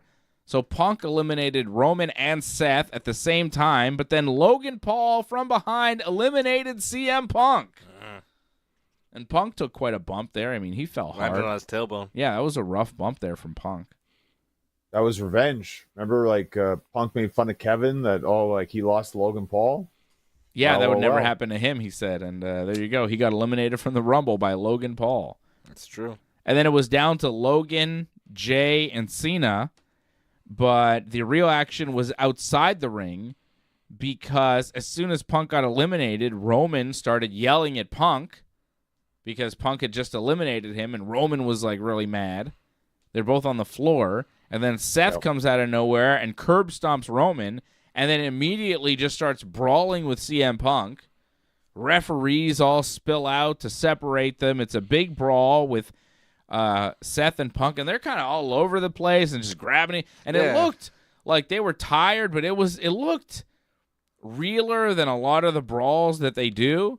They weren't landing that many punches. It was just a struggle. Yeah, it looked like a struggle. It looked like a fight more than like a choreographed WWE brawl. Yeah, there was no guys punching or stumbling away. Or yeah, they were just trying to grab each other and around one. Yeah, that's it. It felt realer than what they normally do. Seth then hit a super kick on Punk and kind of dropped Punk, and then went after Heyman, kind of got in Heyman's face, and then decides to he flipped Heyman off, and then goes back to Roman, who's made his way to the ring steps, and he curb stomps Roman on the steps, so a second curb stomp to Roman, but this time it's on the steps, and then he goes back to fighting Punk, and Punk immediately hits him with a double leg and takes Seth down, which was kind of weird because Seth was kind of running wild. And the announcer's like, Seth Rollins has snapped. Yeah. Seth Rollins is out of control and violent. And he goes back to Punk, and Punk is just like, no, I'm not doing this anymore. Yeah. Takes him down and just starts kicking him. Yeah, he got some kicks in him. And the kicks looked real. The takedown looked real. That interaction looked real as hell. And Punk looked extremely mad afterwards, and Seth left. I don't think Seth was supposed to go back to Punk. And when he did, Punk was like, fuck this. You're going to business for yourself. You want to do this? We're doing this. Took him down, started kicking him, then the refs are separating him, and then Seth's like, okay, I obviously can't defend a double leg. The fan did it to me. Punk did it to me. I suck. Maybe take a wrestling class, Seth, and learn how to defend a double leg, because ease that Punk had in taking him down was unbelievable. If Punk was exhausted, he could still do that. Punk is not Kurt Angle. The double leg was so smooth and quick. It was like, God damn, Seth can't defend that shit whatsoever. He's got zero sprawl. Are his hips broken? What's going on? I don't understand why that man cannot sprawl. It was crazy. Punk took him down so quick and then started kicking him, and then Seth took the opportunity when the refs came in to just leave, and Punk gave this look like he was ready to kill. Punk looked so fucking mad. Didn't seem like it was put on at all. So I think something happened there.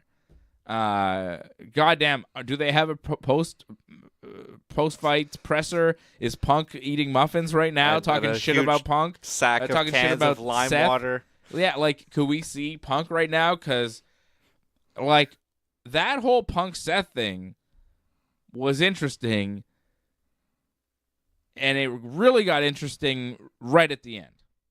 Because it felt like, they went further than they should have, I think. They were doing more than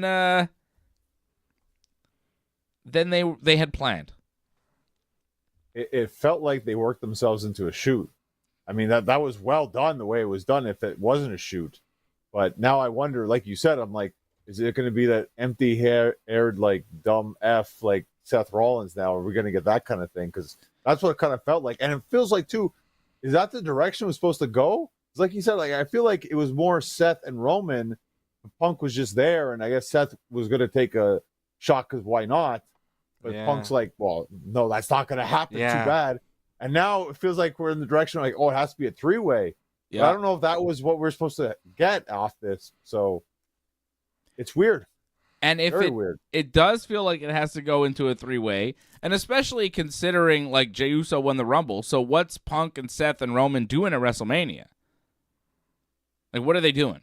Right? So a triple threat kind of makes sense because they all hate each other. It's like a triple threat grudge match thing. Seth hates Roman and hates Punk because of various reasons. Punk hates Seth and hates Roman because of various reasons. Roman hates Seth because of the Shield, and he hates Punk because he just eliminated him, and there you go. So they all hate each other. But can Punk and Seth actually work together after what we saw tonight? I mean, I think so. Probably, but it was feisty. It was fiery. There were some live rounds there. I really feel like that's more important than any. I don't know how you guys felt, but after once they got eliminated, it was well, that kind of took away the importance of the match. It's not going to get any better than that. And to me, those guys are the ones who'd be fighting Cody. I wouldn't mind. That's a four-way at WrestleMania now for the title, because to me, that's the most intriguing thing they could possibly do. Wasn't I saying four-way at WrestleMania? Four-way or three-way, something like that. I was saying four-way. I was saying four-way last night. I was like, they should do a four-way. With Sammy and Kevin, huh? It should, maybe Sammy, Kevin, Roman, Cody. But now what? Punk, Seth, Roman, Cody. That's also pretty cool. Yeah, it works for me. I'm down with that. That'd be great. Hopefully it happens. But again, I don't know if that's... Cena wrestles Logan Paul to see if he still got it. Yeah. If he can't beat Logan Paul, he shouldn't wrestle at all. He eliminated Logan Paul, so there's something there. Cena, Logan Paul. Yeah. That was easy. Damn, I'm good. I am so good. Ben's pissed, though. Ben does like it. Yeah, Cena, Jey Uso, and Logan Paul were the final three. Cena eliminated Logan Paul. And then Jey Uso, as we mentioned, slipped off the attitude adjustment on the apron and then pushed John Cena off the apron to win the Royal Rumble. Jey Uso wins the Royal Rumble. Yeah, so I think we've got WrestleMania pretty much set there, guys. Gunther versus Jey Uso. Charlotte Flair versus Tiffy time, probably. Or Rhea. I would prefer Rhea, but I think Tiffany makes sense because of the SmackDown factor. Unless they're moving Rhea to SmackDown and moving Charlotte and Andrade to Raw. Which they could transfer window. They could be doing that. I think it's supposed to be over now, no? They said it was supposed to be over after the Rumble? It's never over. Didn't Liv just get moved to SmackDown? Yeah, I think so. So they're not going to keep doing Liv and Rhea. No, probably not. Think? Yeah. So Charlotte and Tiffy probably. Gunther and Jey, I think, very likely.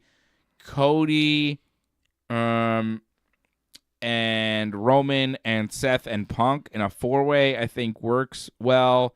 Cena versus Logan Paul 1-on-1 makes a lot of sense. What else did we figure out tonight? Something for the tag team titles, like Street Profits are going to be involved, right? No, I know you don't care. That's like Chamber. I think Sammy maybe versus Kevin in some form or fashion, because Kevin, like, Sammy didn't help Kevin. Yeah. He was there, but he didn't help him win. How could he? Yeah, but Kevin was dead. How could he save like a dead person? Like, well, there was at one point, like the first time when Kevin and Cody were both dead, Sammy could have just like punched Cody or like done something to Cody while Kevin climbed the ladder. There was an opportunity there, and Sammy didn't do anything. I'm sure that's how Kevin will spin it, and that's how they'll start it. But yeah, it's like, well, what else are they gonna do? I mean, maybe have them team together, but I mean, who could they face at WrestleMania? I can't think of anything. Because as heels or baby? The the War Raiders for the Raw Tag Team titles. That's not. I'd rather them wrestle each other, to be honest, than that. Again, though, they've done it at WrestleMania. Stipulation match. Yeah. I guess. Last man standing. Hell in a Cell. That'd be cool. Yeah. I could see that. All right. So, hey, you know what we haven't done? Score on 10. Oh, yeah. Oh, wow. That's we crazy. usually do that right away. That's crazy, yeah. Yeah. Wow, Ben's Wheeler, Utah. I didn't know Kyle that. Salisbury Wow. says the biggest thing I learned tonight is Wheeler, Utah still doing a podcast. There's old Wheeler over here. Yeah. I mean, he just popped me with that one. That was fantastic. Wow. You do have a bit of a Wheeler, Utah look. It's not a bad thing. Yeah, I guess so. Antoinette says, did you hear Drew walked out? He was mad backstage. Is that a work or a shoot, brother? He's done that before, no? Like, I feel like it's a work because it's happened already. Yeah, I think it's a work. Harold Schneider, 7 on 10. Ryan Katz, 8 on 10. Johnny North, on 10. What are you giving Royal Rumble 2025? Yeah, I'd say an 8. I think 8's fair. Okay. I'm going to give it a 7.5. I thought it was pretty good. I thought the Rumble matches were all right. I thought Cody and Kevin was very good. Match of the night. I thought that DIY Motor City Machine Guns was totally boring. And we lost half a point because of that match. Would have been an 8 if they didn't have that match. So 7.5, which is pretty strong. Like for a WWE show, 7.5 is pretty strong. I enjoyed it. I like the Royal Rumble as a concept. It's always a fun show. Yeah. No matter what, no matter who wins, usually it's not always. No matter 10 who years wins. ago. Yeah, well, as long as Daniel Bryan's not in it, it's okay. Like when Bryan Danielson was in the Royal Rumble and not winning, it was really hard to stomach. Yeah. When all these other guys were winning, it was annoying. Like Batista. Yeah, but now I really don't care. Like there's nobody that I care that much about anymore because Bryan Danielson, was the greatest wrestler of all time and wasn't treated that way, which was really offensive for me as a wrestling fan. But we don't currently have a greatest of all time going today, as much as they want to tell you they do, they don't. So, like CM Punk was never best in the world, even when he said he was. So it's just a gimmick, brother. It was always Bryan. And he's not there anymore, so I don't mind the Royal Rumbles. Like, they don't piss me off as much as they did when it was like, hey, they should put Bryan in this spot. That was agonizing. He should win. And then they were like, nah, we're going to do this. And people were like, that's right, what the fuck? Or that time when he wasn't even in the Rumble, and people were like, what the? They booed. Remember when they booed Rey Mysterio when he came in at number 30? Oh, sorry, that was 2014. Yeah. Because they wanted Daniel Bryan to be in the Royal Rumble, and he wasn't. And when Rey showed up instead, they booed Rey. And Rey was like making his return and was a massive babyface, and everybody loves him, but they booed because they're like, we wanted Bryan. You didn't give us Bryan. Fuck you. It was Philly. Philly's kind of a mad kind of people. A good wrestling. Philly crowd. was the Roman Reigns and the Raw. Yeah, that was not the Brian, year before that. The Batista one was the year before. That's right. Somewhere else. Okay. But yeah, I'll give us 7.5. 7.5. Yeah, seems about right. Women's Rumble was fun. Men's Rumble was fun. Cody and Kevin was fun. Tag match happened. Should have had Pretty Deadly in there. Derek John, member of the team, over at join.ringsidereport.net. What's up, Derek? He says 8.5 on 10. I actually really liked it. Nice. He says the tag match was the only match I didn't like. If not, I would have given it a 9. There you go. That tag match losing half a point on everybody's scale. On Derek's scale, on my scale. Everybody. What's everybody saying? Everybody's saying that match sucked. Yeah. And Johnny thought that the Women's Rumble was worse than that, which, come on. Johnny, you're like the only one that liked the tag team match. I don't think anyone actually liked it other than you. Well, people don't like tag team wrestling, I guess. It's too bad. Well, WWE hasn't really given us a reason to like it. It's true. Yeah. So there you go. That's a pretty good scores for the Royal Rumble. I thought it was a good Rumble tonight. I liked it. Jey Uso wins. Big shocker. Not the greatest move, I don't think, and not the move I would make, but it was a surprise. Keeps me guessing, makes things more interesting. I'm not mad at it. It's kind of upsetting when you think about it. Like, Jey Uso won the Rumble, and AJ Styles has never won the Rumble. That's kind of upsetting when you think about it. That's why I try not to think about too much. A lot of people have never won the Rumble. CM Punk. CM Punk has never won a Rumble. So it's a very good point, yeah. Did Bryan win the Rumble? No. Bryan Danielson never won a Rumble. Which is really bullshit because he should have a couple times. Kane. Well. Randy Savage. Fuck Kane. Kane should never have won anything. He sucks. Yeah. Specifically Glenn Jacobs. He sucks. Fuck that guy. Is this a British Bulldog never won? British Bulldog never won the Rumble. And he should have. He should have won the Rumble. But that fucking Shawn Michaels screwed me. I should have won. Brett. And Brett. Jericho. Bulldog should have won. That dirty Shawn Michaels screwed him. Brett kind of won a Rumble. Brett kind of won, but didn't really. He had to share it with that stinking Lex Luger. So same with come The on. Rock. The Rock technically won, but also tied with Big Show. Not Kurt fair. Angle never won. Kurt Angle never won. All these legends never won, but Jey Uso has won one. You know who else won one? Alberto Del Rio. So Shinsuke Nakamura. Sheamus. Sheamus is cool. But forgettable ones. I don't think you can be mad that Jey Uso won the Royal Rumble when Alberto Del Rio also won the Royal Rumble. Too? Yeah, well, Edge is cool. Edge is fine. Edge is okay. Yeah, that's fine. Yeah. Deserved it. Remember him, yeah. But a lot of guys have not won the Rumble. But some, lesser guys have won the Rumble over the years. I think Jey Uso will be in that list, unfortunately. But he's going to, join the ranks of Alberto Del Rio and Shinsuke Nakamura as kind of mid-card guys that won the Royal Rumble. There's a funny stat if you look at it.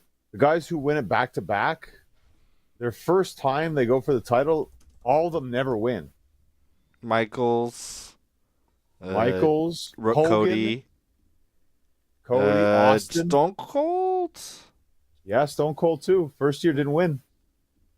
He lost to Brett. Right, because of Brett? You're talking about They go on to WrestleMania, they don't win.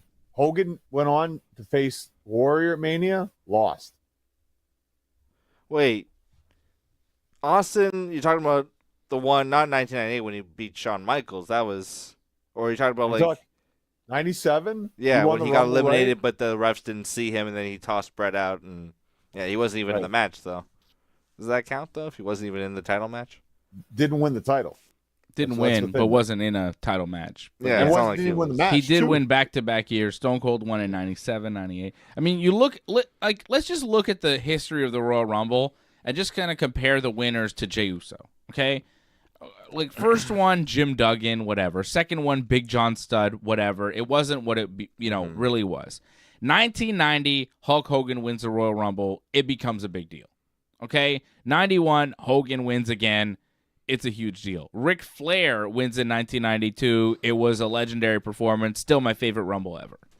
Won the title. With a tear in my eye. With a tear in my eye. This is the greatest. I gotta say, that shot of Flair coming out in that Rumble is one of my favorite shots. Oh, the camera like going and then Flair just like walking out with the confidence in the robe. What a performance! And like the cowbell, there's like someone with a cowbell going out for some reason. I mean, it doesn't get better than the 1992. That's not fair to Flair. To me, the 1992 Royal Rumble is the greatest Royal Rumble ever, and Ric Flair won it, and it was great. 93, Yokozuna won. 94, Lex Luger and Bret Hart won together. 95, Shawn Michaels. 96, Shawn Michaels. 97, Stone Cold. 98, Stone Cold. 99, Vince McMahon. Which, not great, but it made sense at the time, whatever. 2000, The Rock. 2001, Stone Cold. 3-time winner. I think the only 3-time winner. Only. John Cena. Take that, John Cena. Yeah. You couldn't do it. Only Stone Cold. What? 2002, Triple H won. 2003, Brock Lesnar. Oh, yes. 2004, Chris Benoit. Yes. That still exists. He's like a forgotten one, but like, wow, I would still put him over Jey Uso in a way. In a way. In another way, I wouldn't. Batista in 05, Rey Mysterio in 06, Taker won his first one in 2007. Yeah. John Cena won his first one in 2008. Randy Orton won his first one in 2009. Edge won his first one in 2010. All those guys, Cena, Orton, Edge, all went on to be repeat winners. Del Rio in 2011, and you go, oh yeah, Del Rio. Then Sheamus in 12. Then Cena in 13 for his second. Batista won his second in 2014. Roman won his first in 2015. Then Triple H won his second 2016. Randy won his second 2017. Then Shinsuke Nakamura won. Then Seth Rollins won his first in 2019. I feel like Seth might win another one. He's won one. I think he'll win again. Drew McIntyre won in 2020. I don't think he'll ever win another. No, that felt like a fluke. I think that was like the one, and that'll be it. Edge won his second in 2021, which is kind of amazing considering he won his first in 2010, then 11 years later won his second. That's probably the biggest gap between multi-winners, like multiple-time winners, right? 2-time winners. I don't think anybody had a bigger gap. 11 years between wins. What about Brock? Didn't Brock win twice? Oh, yeah. Brock won in 2022 and in 2003. Was it 2003? Oh, geez. Yeah, okay. That's a bigger gap. That's 21 years. My God, Brock was around for a while. Yeah. Wait, 2003 to... Wait, did I get my math wrong? 19 years. 19 years. Yeah, sorry. Yeah, 19 years. Still, that's the biggest... Yeah, that's very impressive. Brock Lesnar. Cody Rhodes won in 2023 and 2024 back-to-back years. And now Jey Uso. Like, again, I ran down the list, and I think Jey Uso is among the Drew McIntyres, the Shinsuke Nakamura's, the Alberto Del Rios, and the Sheamuses. One-time winners, mid-card guys, given the opportunity. And it's even different than Sheamus and Alberto, because at the time when Sheamus and Alberto won, they were thought to be like, hey, these might be our main event guys. Let's see where it goes, and it just didn't go. But with Jey, it's like a different story. It's more like, even with Shinsuke, it was kind of like, hey, this guy's over in NXT. Let's see where it goes. And then Vince was like, I don't think so, pal. And that's, And then he hit AJ in the balls, and that was the whole storyline. Yeah, that's it. It kind of went to shit. Hit him in the balls. But, I feel like Jey Uso is going to be among them. Like, he's not going to be in the Brock Lesnar, the Triple H, the Stone Cold, the Rocks. He's not those guys. Like, he's not Brock. He's not Stone Cold. He's not The Rock. He's not Rey Mysterio. He's not Cody. He's not The Undertaker. He's not John Cena. He's not Randy Orton. He's not Edge. He's not Cody. Like, he's not Batista. He's not Roman. He's not that guy, but he's now on the list of Royal Rumble winners with those guys. Never would have seen this happen. So I like the surprise. so many years where it's like, oh, what if the runner-up would have won? I wish they would have gave it to him, and they finally actually instead of Alberto. That would have been cool. Would have been funny for that year. Yeah, you're not wrong. Chris Jericho instead of Sheamus. Jericho's never won a Rumble. It was Jericho that got eliminated last by Sheamus. You're right. Yeah, that would have been. Yeah, see, but they gave it to us this year, so let's see how it plays out. Give Jey the shot here. Why not? I think Jey could be like if he has a career like Sheamus, that's pretty good. Yeah, a singles career, it's not bad. Kevin Owens still hasn't won a Rumble. No, neither is Punk. He's always in the title matches at the Rumble. He never competes in the Rumble. Yeah, that's true. He is always in the title match at the Rumble, which isn't like a great spot to be because usually the guy in the title match at the Rumble isn't winning the title. He always loses in the title match. Yeah. Roman, Cody, doesn't matter. He's losing. He lost to Goldberg at the Rumble. I think he lost to Ambrose too at the Rumble in a title match. God. Oh, yeah. That fucking guy. Yeah. He's still sucking it up in the minor leagues. The fart of wrestling.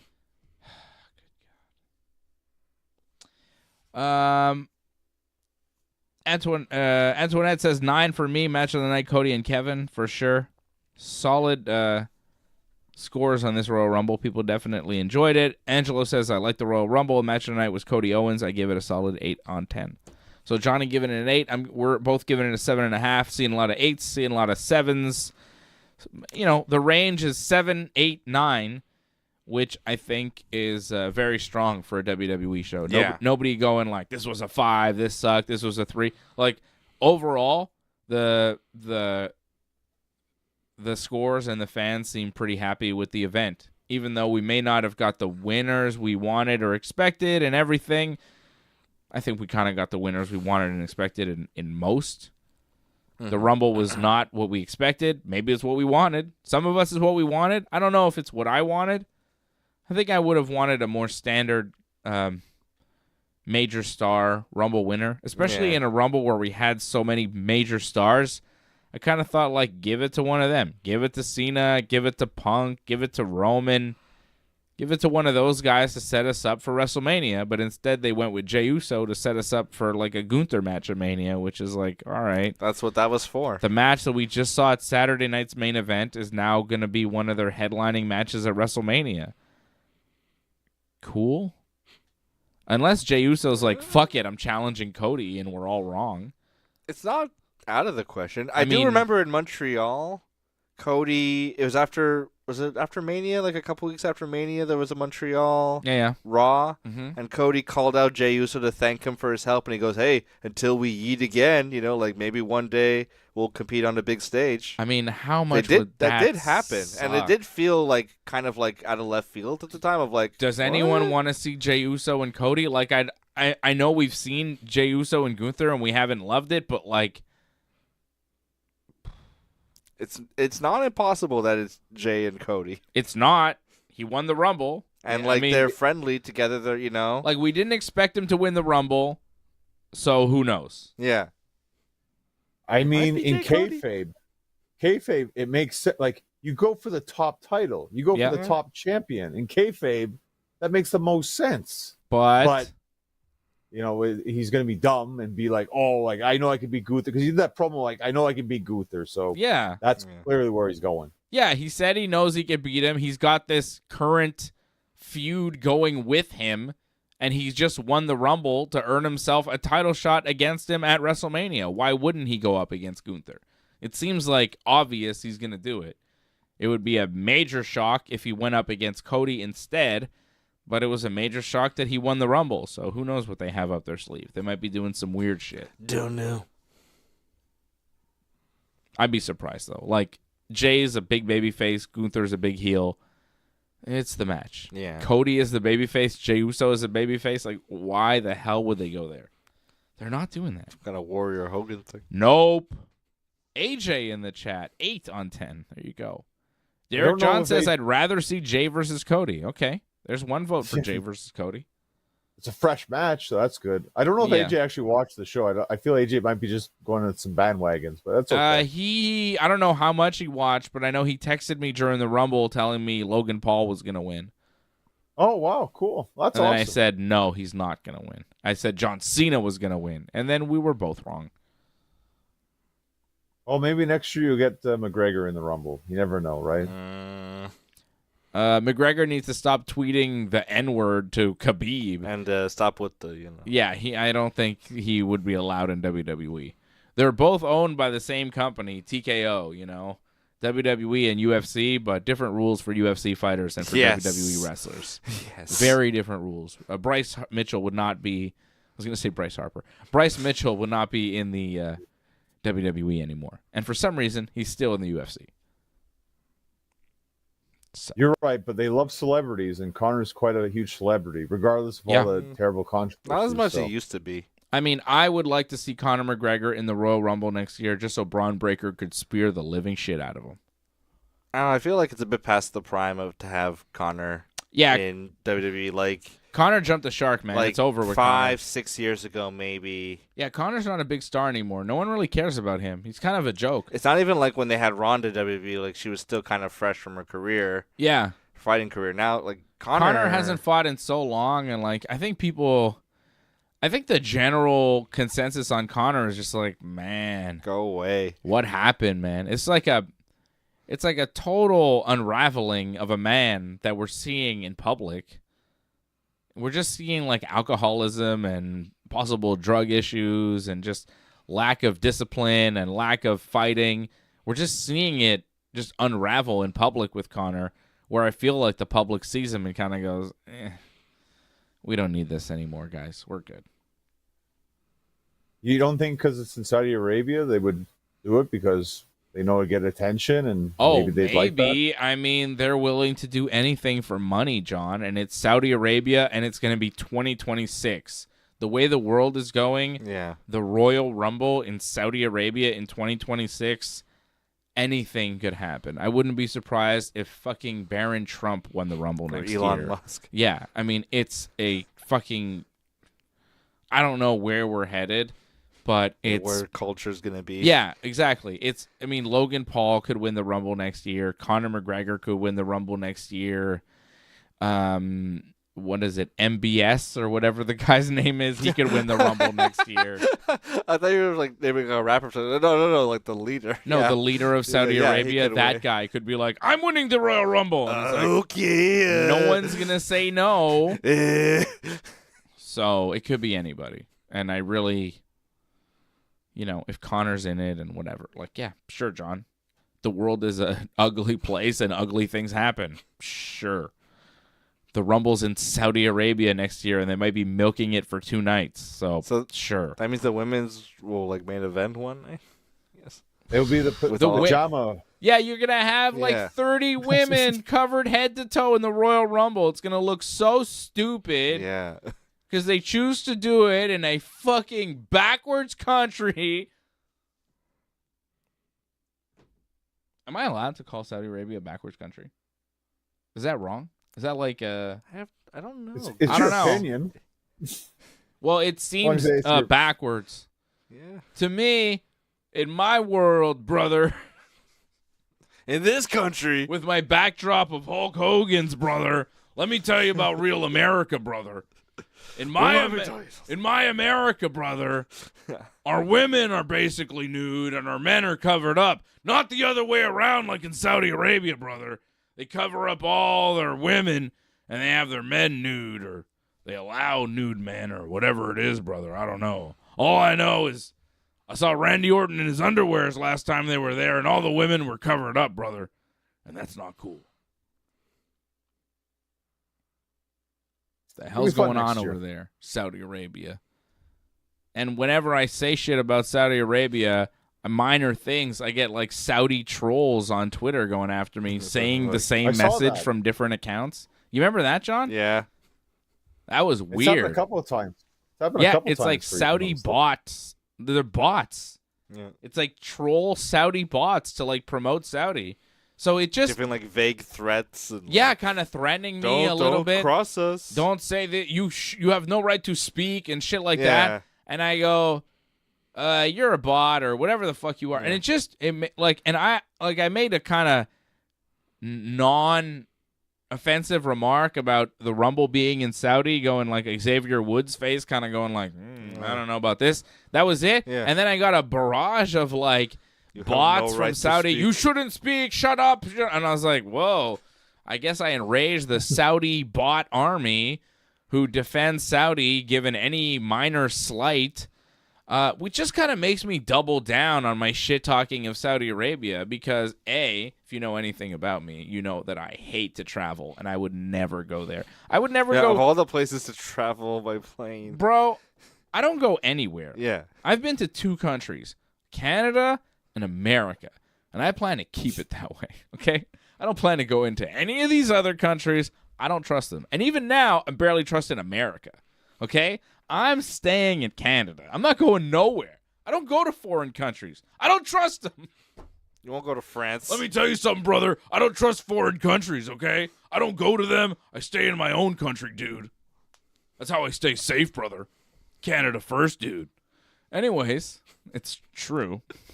It's mostly because, a comfort, and I'm not into traveling, and I just don't. Well, you get also, yeah, what am I going to see somewhere else? I get sick as well. I get nauseous. If you didn't get sick, you'd probably be more... No. No? No.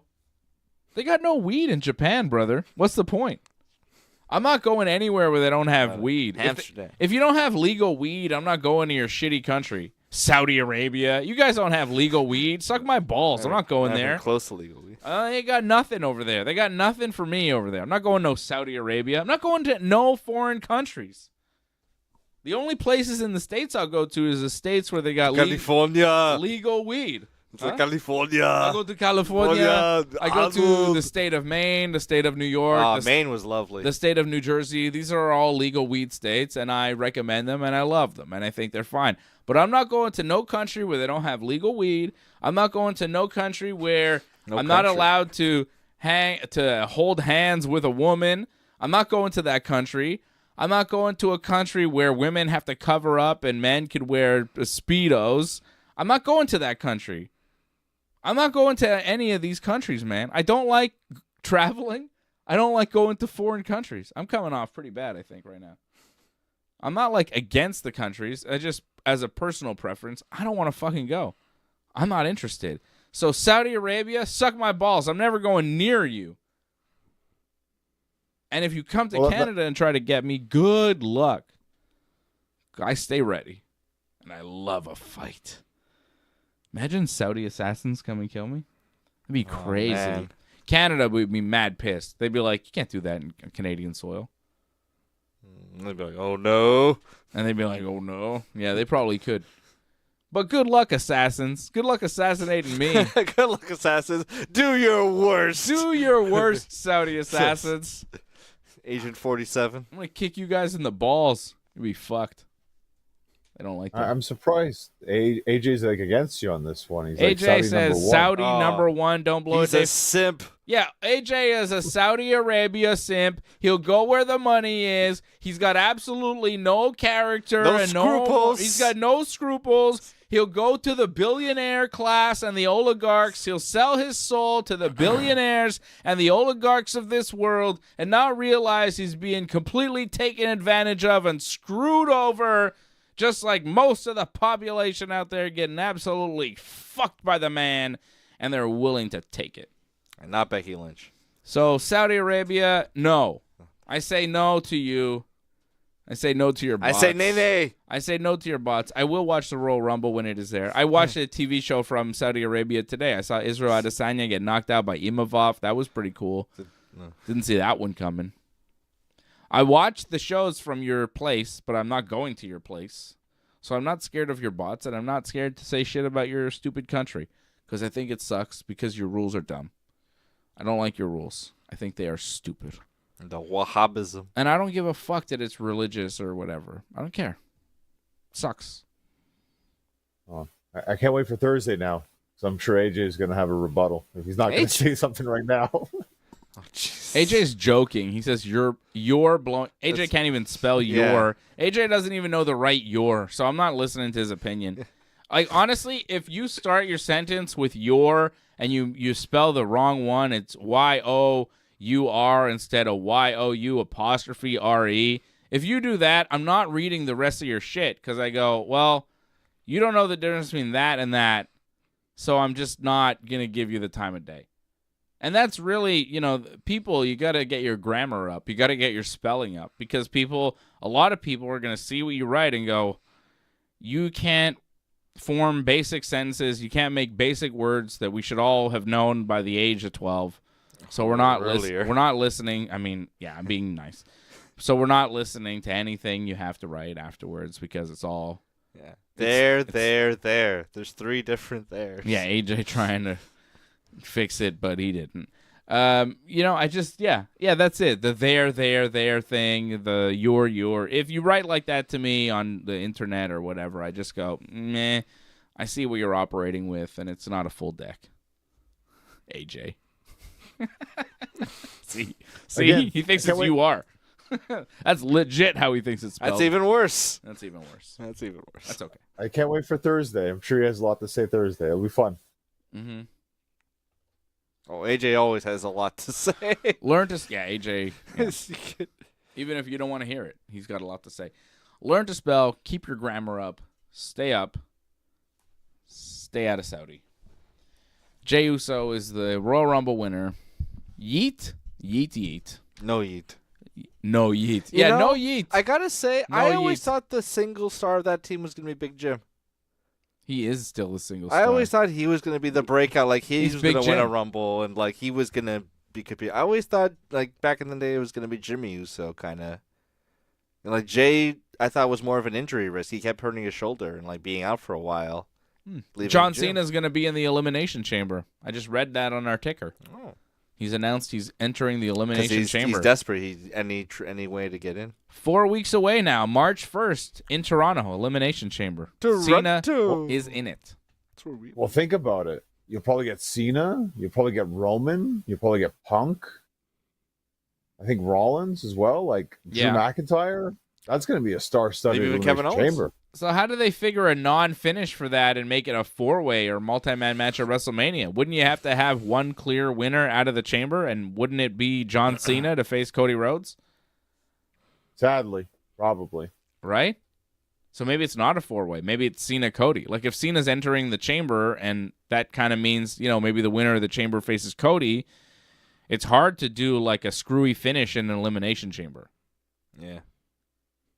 Right? Well, they've done a screwy finish in Hell in a Cell, so... Yeah, but that didn't go over very well. Like, I think you have one winner in the Elimination Chamber, and I think the one winner is probably Cena, and then maybe you do Seth, Punk, Roman, triple threat for some sort of grudge match because they screw each other out of the Elimination Chamber. Yeah.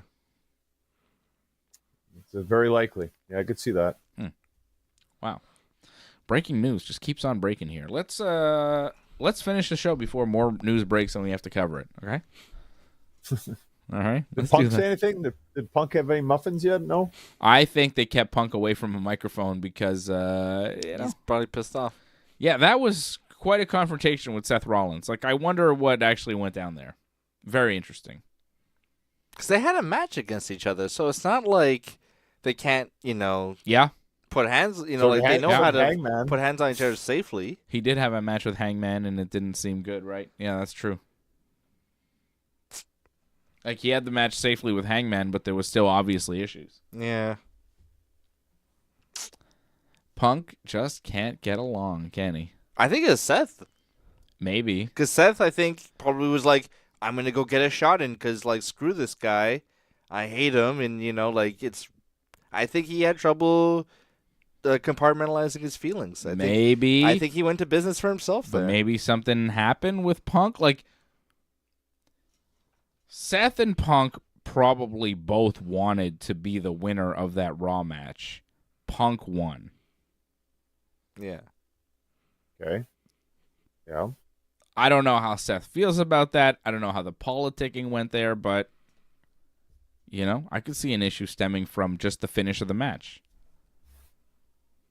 Punk wins. Well, there's no rematch. Yeah. Seth is pissed. I mean, that's kind of why I said Seth against Gunther, because I thought it was to make up for Seth losing that match. But that's not happening. Evidently. But if he went to like business for himself, like he shouldn't do that. Well, no. You know? No. Because he'd be an empty-headed dumb fuck. Yeah, it's rocking the boat too much. Because then he got taken down, and then that was all on camera. He got taken down and stomped. You know? Yep. The whole Jack Perry thing was backstage. Like the fact that he got taken down so quickly and then stomped on, and those stomps looked real. Yeah. And then he just left.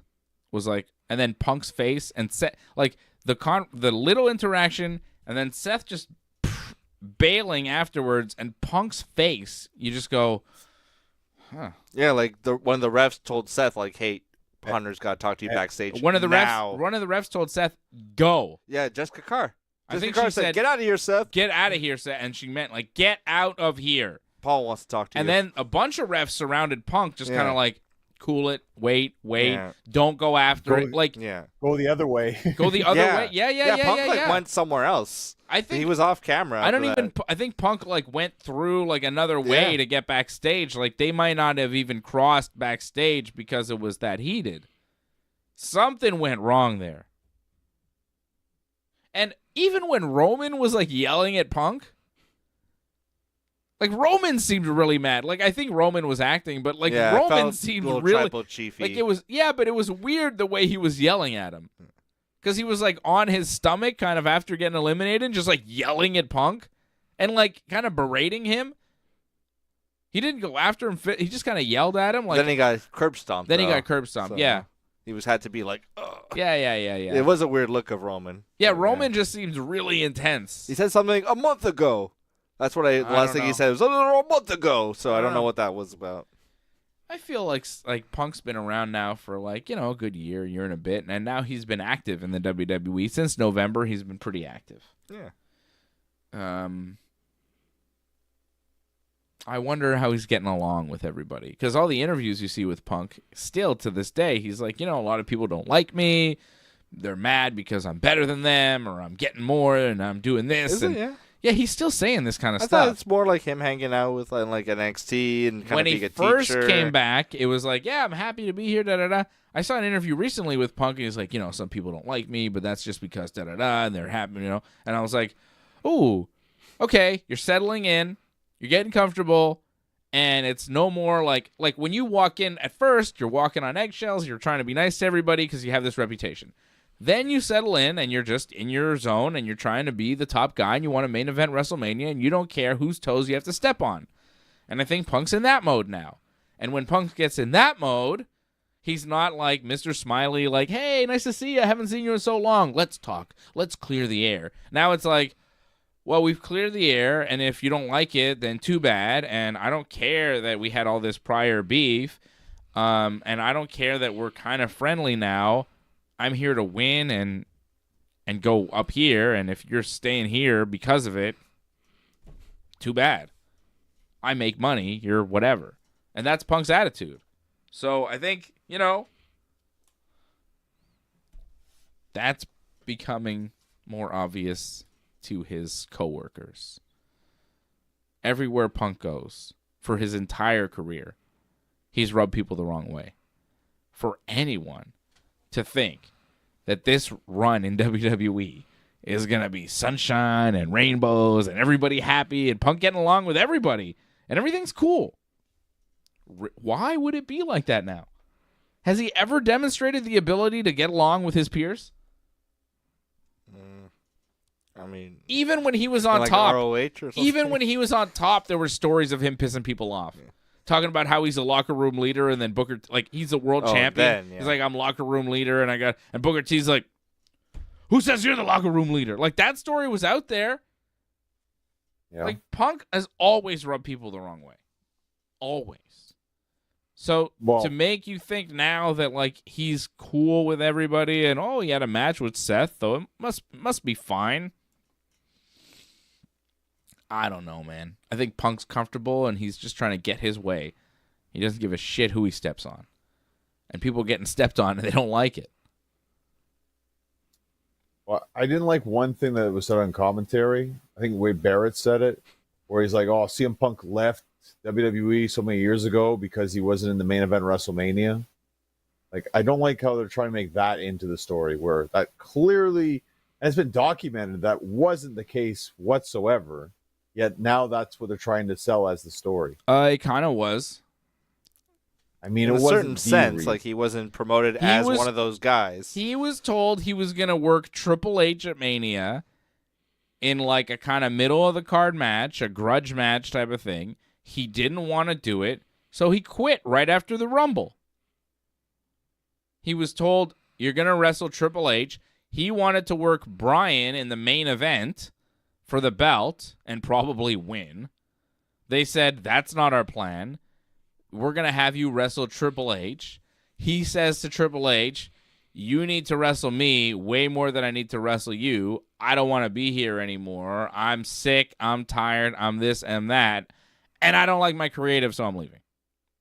The creative, the not main eventing WrestleMania, the working Triple H instead, was the catalyst of him leaving. What's wrong with Wade Barrett saying that? I think that's true. I think it's the fact that he was all beat up, and then that was like the last straw, really. Like to say that, like that's really unfair to say, I think. Well, he was all beat up before they told him that he was going to work Triple H at Mania, and he still worked for the company. And then they said, you're working Triple H at Mania, and he said, well, I quit. So you tell me what was the reason why he quit. All the things were all happening, and he was fine with it. He kept working. Maybe he was pissed and complaining and whatever, but he kept working. Then they said, you're not main eventing Mania this year. You're working Triple H. And he said, well, I quit. So in my mind, and in a lot of people's mind, John, that was the reason why he quit. No? I think it's unfair. Like it's there's so much more to it than that. Holy shit. Yeah. But it is also, it's the final straw. Also, Kevin Owens was so nice to CM Punk last night because CM Punk's like, whoa, I never lost to Logan Paul, and I never... Oh, yeah, stabbed a friend. Stabbed my best friend in the back repeatedly and used him like you did. And Kevin Owens at no point, he could have took the mic and go, you want to talk about best friends, Punk? You want to talk about best friends? Really? You want to talk about your best friend, Punk? Let's talk about your best friend. Like... Right. Yeah. Punk saying that in the promo, I was like, did he just say you never stabbed your best friend in the back? Because I remember a lawsuit with one Scott Colton, your former best friend, the guy you said, hi, Colt Cabana. You went on his podcast to air all your dirty laundry. You said you'd pay his lawyer fees, apparently, allegedly, and then you didn't want to. And you got into a lawsuit with him. That's good. Now you're not best friends anymore. And, you had he was working in AEW. And then all of a sudden you show up in AEW and he's no longer working in AEW. He's in Ring of Honor. And you have nothing to do with that. And when people that are friends with Colt Cabana confront you about it, you say, oh, fuck you, man. What's your problem? You want to do something about it? Nothing to do with that. Sure. CM Punk never stabbed his best friend in the back. He never did that. He's a great friend. He's a great friend, a great coworker, and the best in the world. See, he's not the best in the world now. He wasn't the best in the world in 2011. He's good. Like, I don't think he sucks, but, like, man, as a man, I think I have less respect for him than I do for Hulk Hogan, which is saying a lot. It's saying a lot, brother. That's so... As a man? Hogan stands for bullshit, but at least you know what he stands for. Punk tells you he stands for shit that he just doesn't stand for. Workers' rights and the boys and union. You know what I mean? He talked about that shit. Cody, too, talked about that shit. Yeah, Cody was like, yo, we should unionize. And then he's in charge of a company. I don't know. Hogan is a racist. A union buster. And he tells you he's a racist, brother. To a point. You know where he stands on things. You don't agree with him, but you know. Punk will tell you some shit, and you're like, well, you're lying. Hogan also lies. But, like, he lies about dumb shit. It's like, well, let me tell you what happened at WrestleMania 3, brother. I was almost in Metallica, brother. I was in Metallica, dude. They wanted me, dude. You know, it's like, but Punk is like, I care about the boys, and I'm here to uplift the business. And it's like, no, you just really want to uplift yourself. Just trying to make more money. Put yourself on top. Main event WrestleMania. Triple H cut a promo like back in the day saying, yeah. Like, yeah, you think you want the spot. You want to be like me. Yeah, exactly. No, Punk is he wants to be the main guy. I mean, who doesn't want to be the main guy? It makes a lot of sense. Bryan Danielson. But Bryan Danielson did not want to be the main guy. No, everyone else wanted. Everybody wanted him to be the main guy. He was like, "Nah, give it to, it's all right." And that's what made you love him even more. He'll come back one day, whatever, with Bryan. But I think Punk, like, he's super over, man. It makes a lot of sense that he's where he's at right now. I got no problem with where Punk's at. Yeah. Makes sense. Yeah. Like, Seth Rollins has a right to feel like his spot's threatened. You know? Like, Seth Rollins has been given a pretty good spot with the whoas and, like, you know, hasn't done a lot with it. I hope he's getting paid. I'm sure he's getting paid. He's getting paid, but, like, you know, like, as far as, like, spot on the card, you know, Punk definitely threatens Rollins in that area. Because Rollins had a pretty cushy spot. It's like, oh, you know, you'll be our World Heavyweight Championship contender or title holder or whatever. You know, you'll be that guy. Yeah. And now Punk's there. It's like lower. Maybe not. Maybe Seth, you'll work LA Knight or. Well, Cody 2 coming in really dropped Seth. Because, you know, it was like Roman 1, Seth 2, but then Cody came in and it's like Roman 1, Cody 2, Seth 3 or 4. You know, like Seth dropped down the pecking order when Cody came in. And I could see Seth being pissed about a lot of that. It's like, well, Cody left, started AEW, came back, and now he's bigger than me and getting treated like a bigger star than me. Punk left, went to AEW, came here, and now he's bigger than me and beating me on the Netflix premiere. It's like, if you're Seth, do I have to go to AEW? If you're Seth, you're like, well, I've done all the right things. I've stuck around. I've been the good soldier, and they're not treating me the way, you know, they're treating Punk or Cody. But Punk and Cody are fun. Yeah. And Seth is not that fun. No, he's kind of forced. He's just not that. Punk probably reminds him of that. Probably when they talk backstage, Punk is like, "Hey man, they love me. They don't love you. You're just a." Didn't like Punk's first promo said like you're just an entrance. Maybe. And like it was like he wasn't feuding with Seth. It was like one of the things like and Seth Rollins, he's just an entrance, and then like moving on. I feel like that was a thing. Like he just fired that shot. Yeah. Like, you know, they don't like each other. But I think Seth went into business for himself tonight, if anything. He thought Punk's there. I want to know more. I'm going to get a shove on him, look like a big man on TV. And then Punk said, fuck that, and then took him down.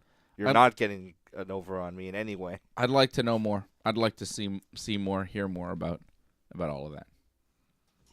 I mean, regardless if it was shoot or work, it's definitely made the show far more intriguing and makes us more interested in what's going on. Like, you can say you hate Punk, you like Punk.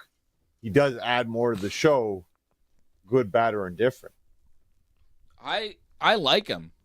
It's weird. I shit on him a lot on the show, but I like him a lot. I find him like to be one of the more entertaining guys in wrestling. See, well, that's the difference between him and Seth. Like, regardless what you think about Punk, at least like he's entertaining. Seth, like, I feel like he was at a point and like has just become stale now, sadly. Yep. Oh yeah, I agree. Oh, so that's become stale a long time ago. I don't know when he wasn't stale. Okay, yeah. I can't remember. It was the Monday Night Messiah. And that was stale, and this feels like another version of that. So, anyways, thank you everybody. We love it. We love you. We'll be back Friday night for more Wrestling Uncensored. We'll be, on the road to the Elimination Chamber. SmackDown will be in Memphis, Tennessee. Yeah. And I'll be back with Fred and AJ on Thursday at 8 p.m. for Ringside Report MMA. What? Huge weekend coming up for you, on the 8th, no? UFC 312 pay-per-view next weekend, right? Nice. Never ends. Yeah, Sean Strickland and Dricus Duplessis next weekend, UFC 312. See, at least that guy's, competing for a title. He's like a scrazzy, but at least he's in a title spot. Yeah. Strickland, you got to keep him around despite what he says. Yeah. It's like, I get it more. Yeah, I think he'll probably lose to Dricus. Yeah. We will talk about that on Thursday night, 8 p.m. for Ringside Report MMA, and Johnny and I will be back Friday night, 10 p.m. for more Wrestling Uncensored. Until then, thank you to all of our members, CSL Lauren, Derek John, Angelo Contagonis, Harold Schneider, Kyle Salisbury, Antoinette, a lot of Angelo. Did I say Angelo? I'll say him again. I'll say it again because Angelo's the man. Patrick Deneau. Thank you to everybody, all the members checking in tonight and supporting the Ringside Report Network over at membership.ringsidereport.net or join.ringsidereport.net. We seem to have fixed all the technical glitches, too, so thanks for sticking with us this week. It's been a tough week, but tonight's show has been perfect and awesome, and I think we're all good. So look forward to more perfect, beautiful programming in the future right here on the Ringside Report Network. Thanks for sticking with us to the end. We would really appreciate it if you could help us spread the word. You know the drill. Hit that subscribe button. Flip those notification switches. We are an audience-supported network, so consider becoming a recurring supporter at membership.ringsidereport.net. Check out our website at ringsidereport.net. Hope to see you again